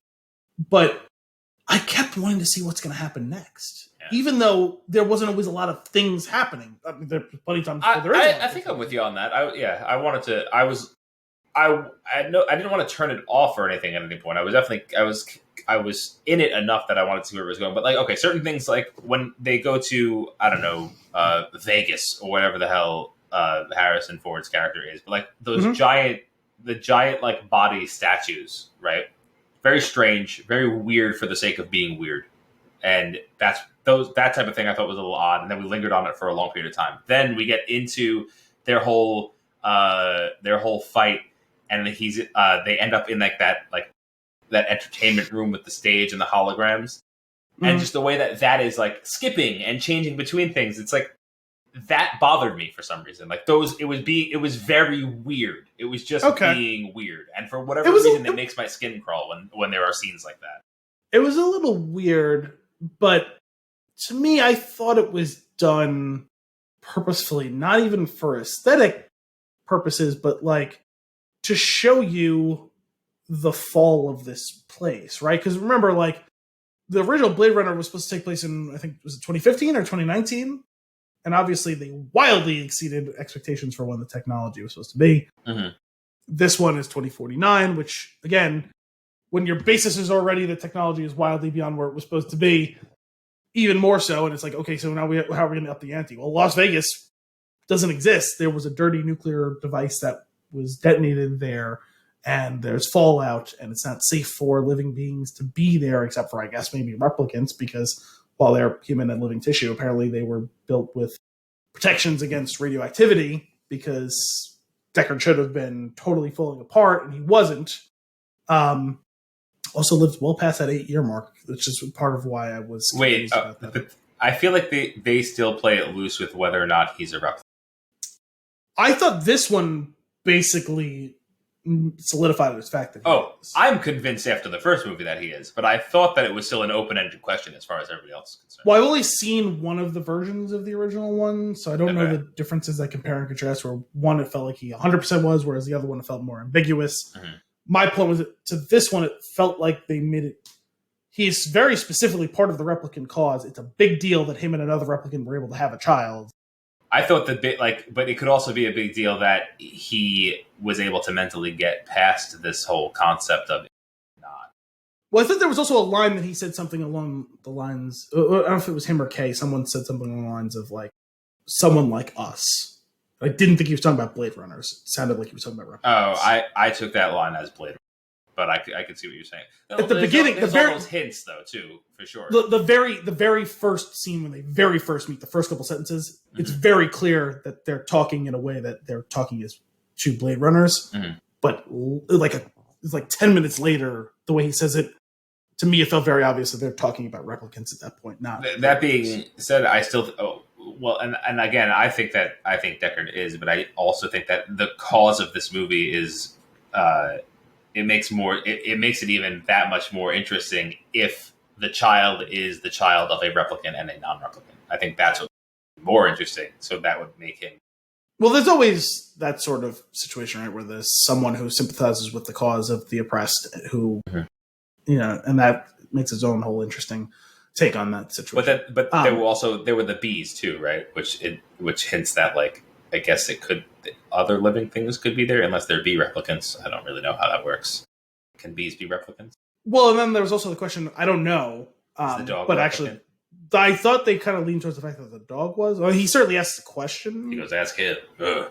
Yeah, which is a weird response. But the bees thing, I'm not actually... I kind of forgot about that now that you think about it. But I'm not entirely sure what they're going at. Weird for the sake of being weird. Putting your hand in the box and covering it with bees.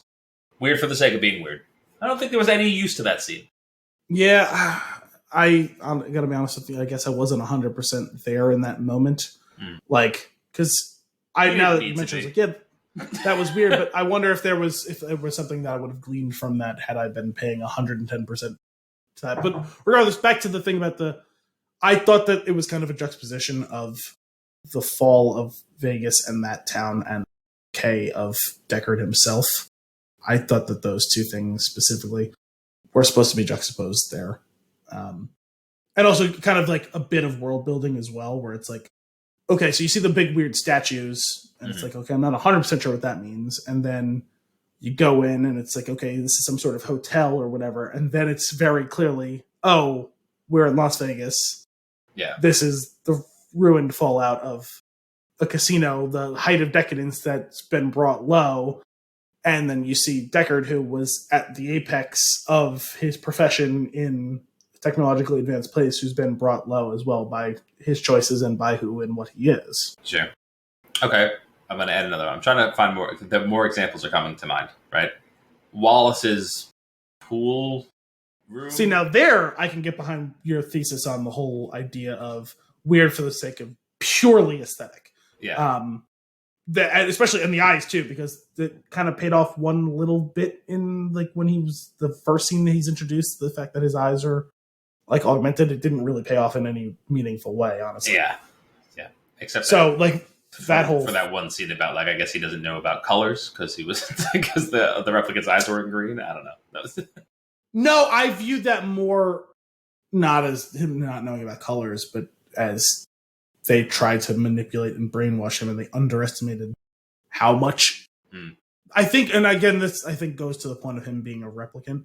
If you're a human and you're in love, you would immediately be able to identify the color of the eyes of the person that threw everything away for because you love them. Mm-hmm.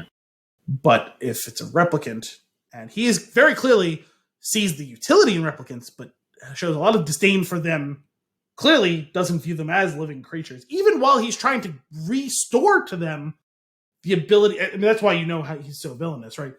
He is trying to restore their ability to give birth, because it's like a technology that's been lost. Mm-hmm.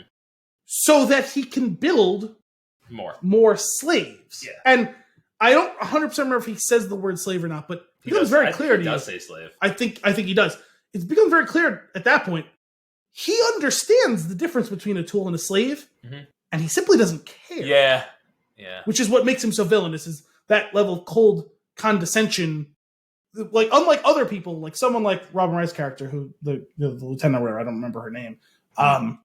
She is. She's. I don't remember. She's one of those people who, like many other people in this world, clearly they don't think of them as human. Yeah. Like, it's simply oversight, right? Hubris, sure. Cold, yes. But they just don't view them as human. They view them as tools. He knows better and doesn't care. Right. So when you take that and you extrapolate that into the fact that, okay, we've created this replica that's very clearly just to brainwash you and trick you into giving you the information, but doesn't view this replicant, and I think that cements Deckard as a replicant, doesn't view him as having the same level of attention to detail and specificity and care and love the way that a human would. Like a computer, which, if we're going to view a replicant as a computer, would be able to index and like save and store the fact that it was color for eyes, but like, would it care to note that? But someone who's capable of self-actualization and love would, of course, record that information. And it's not something he even considers. Yeah. They had the video of her. They could very clearly tell what color her eyes to replicate it. Hell, the template for her probably exists. It was made by the Tyrell Corporation. Right. It exists somewhere if they cared to look it up. Yeah. I mean, they gave her a carbon copy. She's wearing the exact same clothes she was wearing in that recording, which we recall is from the same movie, from the first movie. But they got the color of the eyes wrong simply because they didn't think he would notice or care. Right. And that's their undoing. Idiots. So close. I mean, yeah. Oh, you know what was cool? One thing that I actually found very interesting is like, we all know what an 80s future movie looks like, right? We've seen plenty of them, right? It's a lot of CRT monitors. There's just more of them. It's dark. There's only clouds. There's no sun. Everything is plugged in, right? Because there's just neon lights and shit all over the place. Somehow, they evolved that from what it was. Like they evolved that aesthetic. Like it's not some other version. It's not some like I just don't know how they pulled it. Like how they did that so well. Like where it does seem like the evolution of the world that was built in the first movie. Like very good attention to detail on that stuff, I thought. Yeah, because there was like that microfilm reader thing that he uses. Yeah. That I think is probably the best example of what you're talking about, where it's like, it's very clearly modeled on what we know of as like a microfilm reader, which was something that was important in the 70s and 80s. But it's their version of it in the 2049 that is way more high tech, but is built on that same technology that would have existed as a reference. And I also like the idea, the point where he like wants it to do something and it's like it can't do it automatically, and he's just like, and then he starts scanning it with his eyes. And it's like, obviously, that technology looks like command line stuff from that fucking black panel with green writing, like that is like classic endemic of all 80s and 90s computer stuff. Which is what you're talking about, that same exact aesthetic, but brought forward and modernized ever so slightly. Well, one other bit that I'll touch on that I liked is so like we having this whole conversation of like the replicant, like it can reproduce whatever, like why isn't that real? And then it's like, even amidst all of this and like exploring that question, they take it one step further and it's like, well, is Joy real? Like is that like, right, he loves Joy, Joy loves him, like there's something real going on there. And it's like it's not so outlet, like I feel like prior to exploring the other question, you would just think, oh, that's so ridiculous. It's just a computer program, right? But like in the context of everything else going on, it makes you go, well, hang on. No one seems to really question that or look down at him for that specific choice. Maybe it's because he's a replicant. Maybe if he was a human, they'd be like, ugh. But they don't. It's funny that they treat that relationship as valid. Yeah. Even though they don't view him as valid. Yeah. So weird. So weird. Which I thought was like, I don't think that's a mistake. I think that's intentional. Mm-hmm. I think that's a part of the world that they wanted to showcase. Yes. That's what I'm getting at. That's what I feel like all it does is it makes you pause and ask the question. It's like, oh, you're not even considering this piece of here, which is just as important, basically, because of what we're saying. That was kind of cool. Cool things like that. But that's the thing. It's like it's one very long idea. Mm-hmm. I don't think there's a tremendous amount of depth or an incredibly exciting story going on. I think it's more the aesthetic is wild. I think it's shot beautifully. I like the idea of talking somehow they managed to marry the Villeneuve cinematography with the Ridley Scott original cinematography. Yeah. Like, it's not either of those things on its own, but it's clearly has elements of both of them. Mm-hmm. That was really cool to me. Yeah, I agree.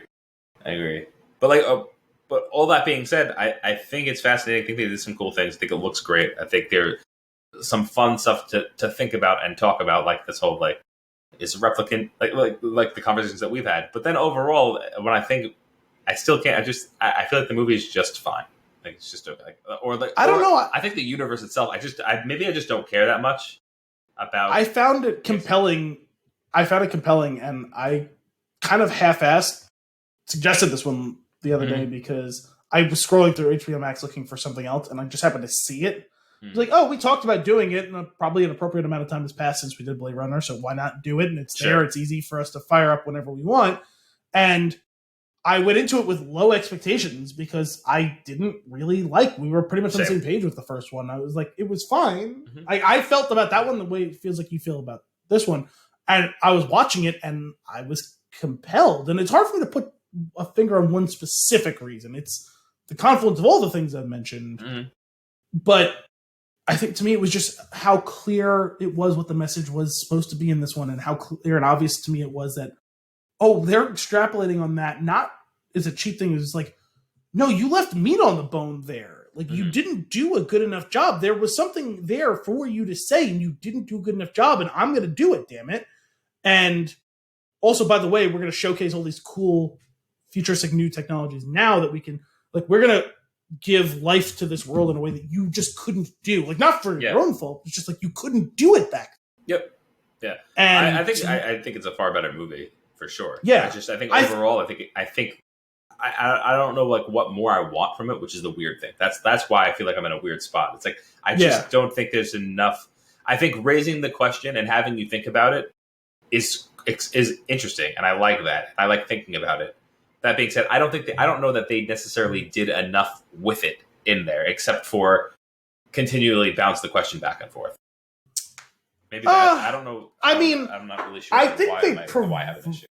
I think they provided the answer. I think it's just that the answer should have been obvious. Maybe this might just be something like because of like us, you and I living at this time, at the ages we are, having seen what's gone on in the world in the last 30 years, having at least a firm reference for what's gone on before that it should be obvious that something that can think and breathe and feel and communicate in a human way with other humans is a human, whatever its origins were. And I think they said that or showed that rather than said it, which to me is powerful because I think they said it a lot in the first one.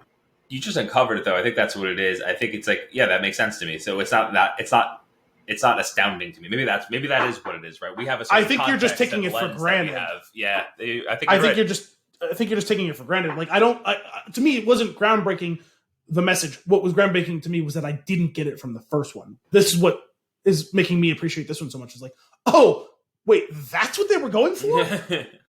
Oh, you guys did that so much better. Yeah. But like, as far as in a vacuum, what it was trying to tell me, that part of it wasn't groundbreaking. Yeah. I think it's an important message. I think it's one that you and I tend to agree with, right? Yeah. But like, it's from like just purely in a vacuum, the merits of the ideas. Yeah, no, it shouldn't be groundbreaking. Obviously, for some people it is because you see what's going on out there. Yeah.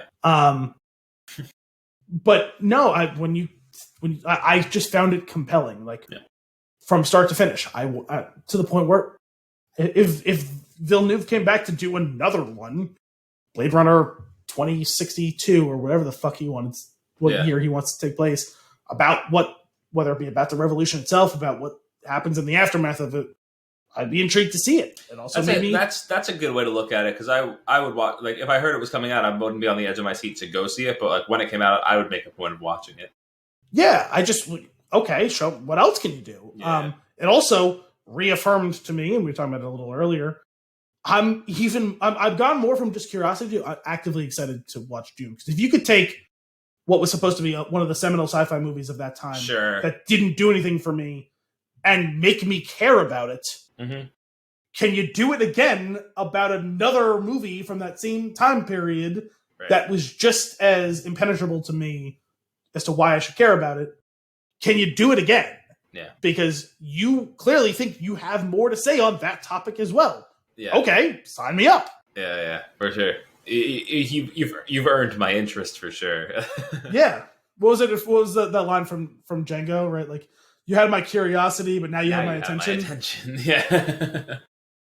Oh, man. Cool, dude. You have anything else on this one? If we were going to have trouble with suspension of disbelief, I had trouble with Ryan Gosling beating up Dave Bautista. And that's the first thing that happens in the movie, which is funny. By the way, dynamite way to kick off the movie, that whole sequence. Oh my god, the repeated slamming of his head. I was like, my god, okay. Oh dear. Because if it was replicant Ryan Gosling fighting human Dave Bautista, it's like, okay. Right. But they're both replicants. Playing field should have... Sure, I'm just saying the playing field should have been relatively even, and it's Dave Bautista versus Ryan Gosling, an even playing field. Whether they be replicants or humans, the playing field is equal.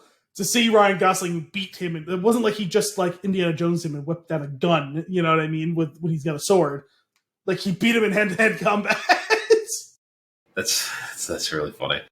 I guess I have one other thing for me. Anytime Joy came on the screen, I was like, man, I want to watch Knives Out again. That sequel is coming down the pike eventually. Yeah. But, cool. All right. Anything else? That was a good one, that Dave Bautista one. Do you have anything else? Yeah.